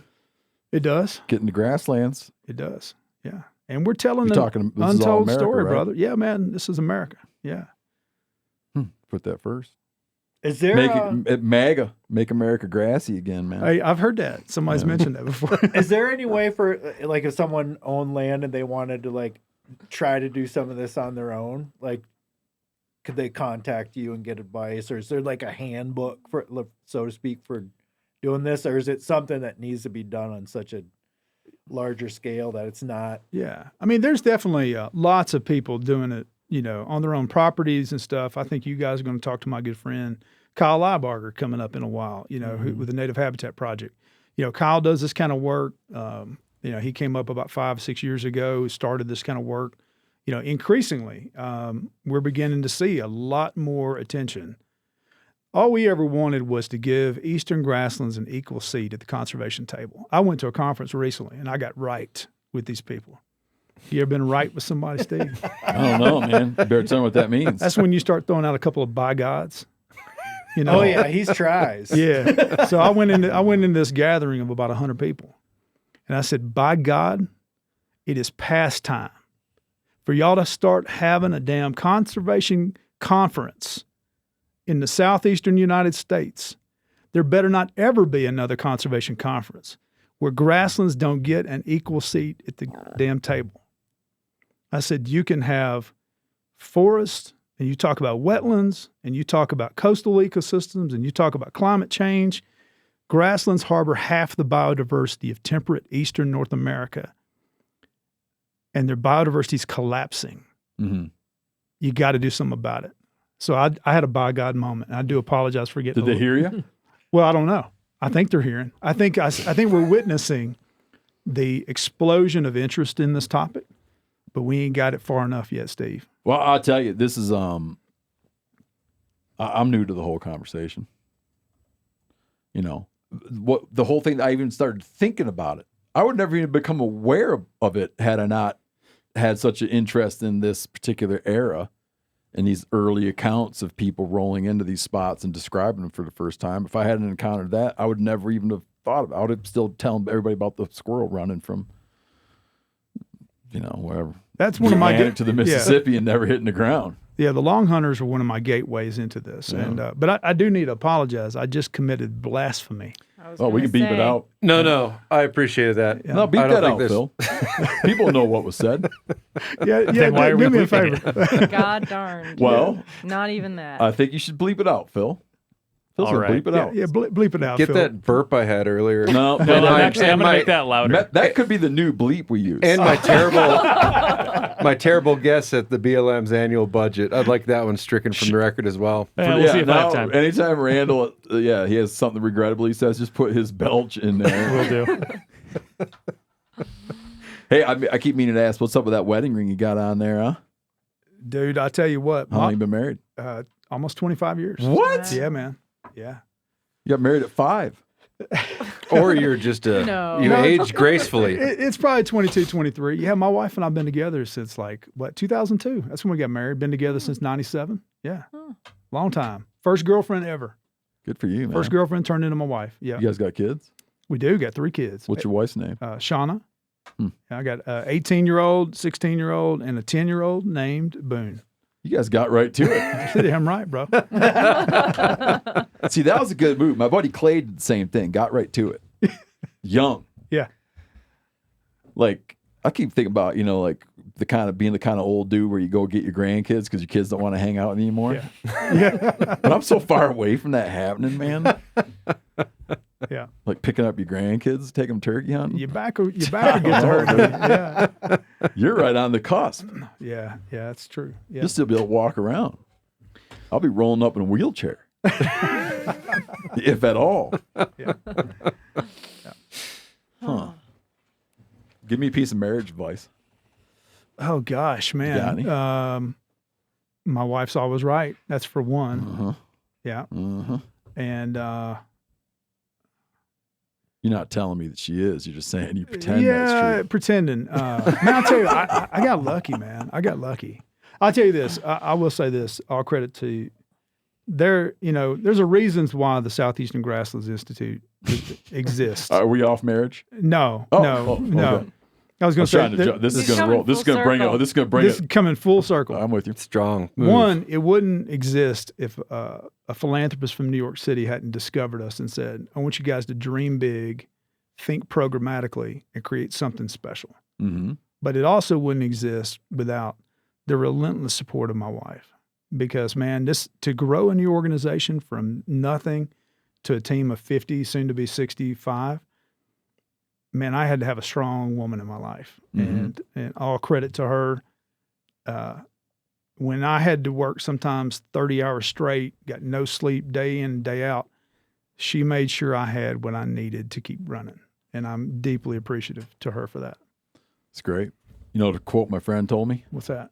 Behind every successful man is a woman who thinks he's an idiot.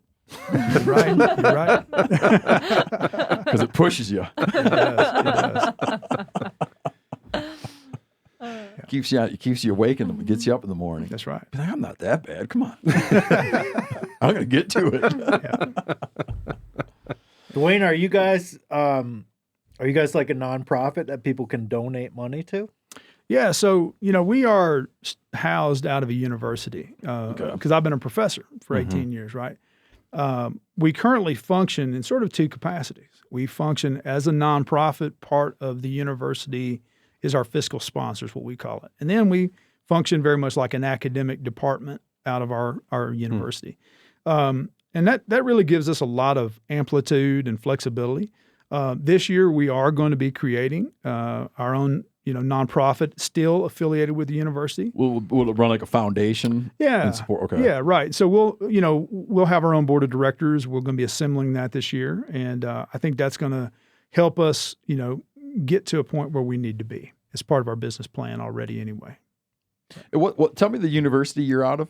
Yeah, it's called Austin Peay, P-E-A-Y. And our motto is Let's Go Pee. And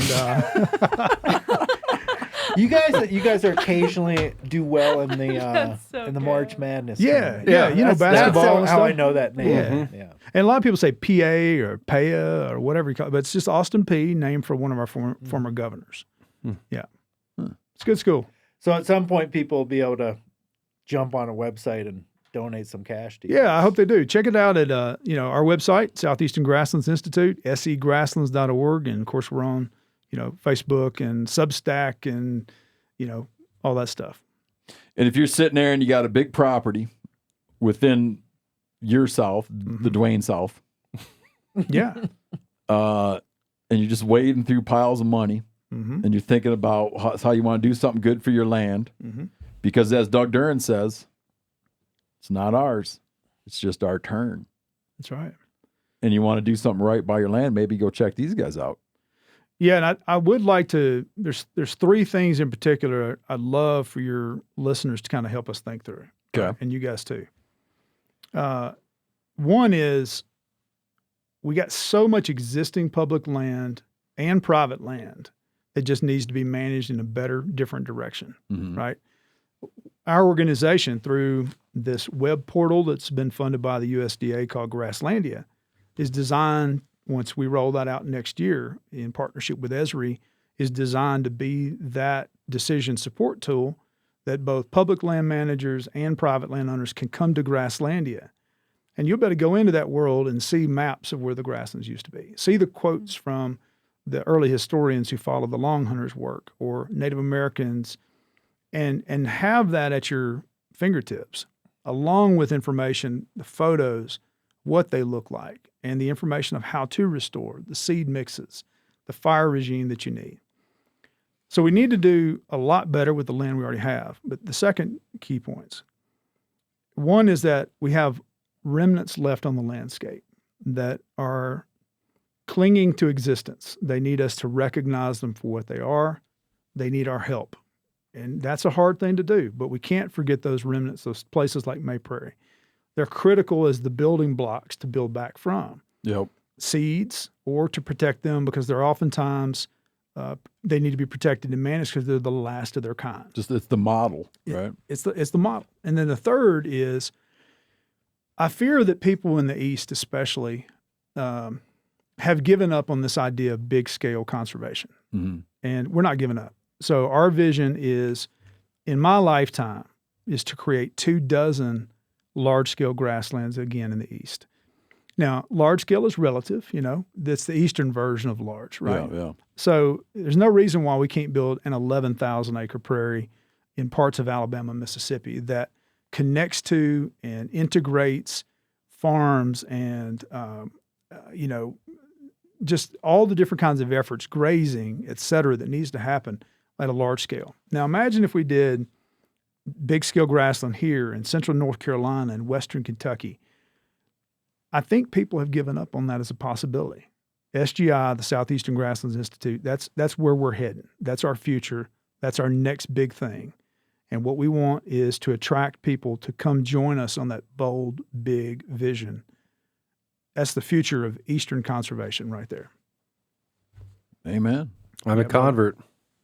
Come on down. And I have been told to extend I've been saved. a hunting invitation to have you guys come on down to Phil bleeps all out. some turkeys.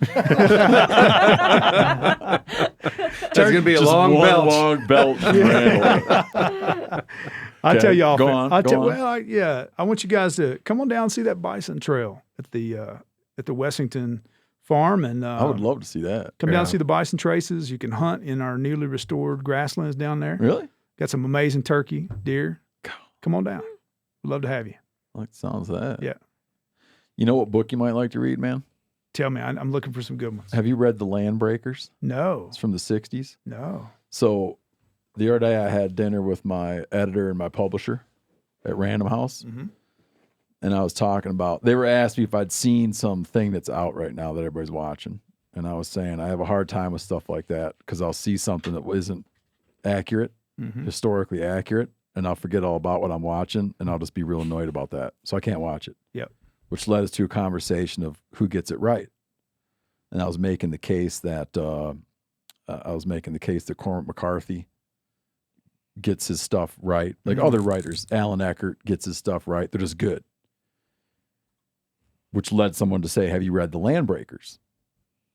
From the I think it was from 64. And I hadn't. But The Land Breakers, as you can imagine, it's like 1780, right? And it's new people moving in to break the land. Mm. It's so well done. Is this kind of like the Louis L'Amour's The Sackett series? It's sort of similar to Dude, that? I don't want to hack on Louis L'Amour. Yeah. How do I put this? I've read Louis L'Amour. Dirt is big Louis L'Amour. Dirt's always reading Louis L'Amour. I don't know how to say this in a gentle way. Just go for it. No. I mean, I think that Say speaks he's not your volumes. cup of tea. and That's an move on. apophysis. That's an apophysis. No. It is unbelievable. Wow. It is like how that dude knows what he knows. And I've gone and checked a little bit to be like, what? Yeah. Including this. But I mean, the stuff about trees and plants is unbelievable. Like, he's done a lot of work. He later got involved in politics. as an advisor. I can't wait to read it, man. The Land Breakers. I'll read it. Unbelievable. All right. Anyhow, I learned in there, and I went and looked, and this is true. When you're making leather wang Mm-hmm. for like leather stitching, groundhog, Whoa. strongest shit out there. Wow. Eh? But no, I think I think you'd really appreciate that novel, The Land Breakers. I'll check it out. Absolutely. I got nothing to gain from this. Well, in fact, I take that back. You should go check out MeatEater's American History. Thanks for coming on. Hey, it's a tremendous honor to be here. Thank you for having me. Is how best to come find you if people want to find you? Go to where? Yeah, check us out on social media Okay. and come to our website. There's an email link there. Say the website. Yeah, segrasslands.org. segrasslands.org. And on social, what are you? On Facebook and Instagram. At Instagram, it's segrassland without the S. All right. Yeah. I like Grasslandia. Grasslandia is going to be cool, man. Yeah. And it's going to be cool for any research that you need for your book projects. So Excellent, man. hit us up. Excellent. We're kind of moving westward on our book projects, but we'll come back. Come back. We'll double back. Come back, around. man. We'll go so far west, we'll wind up back east. Yeah, right. Just do a whole thing on the south. Yeah. All right. Thanks for coming on, dude. Appreciate Thank it. you. Appreciate you guys. Great. Thank you.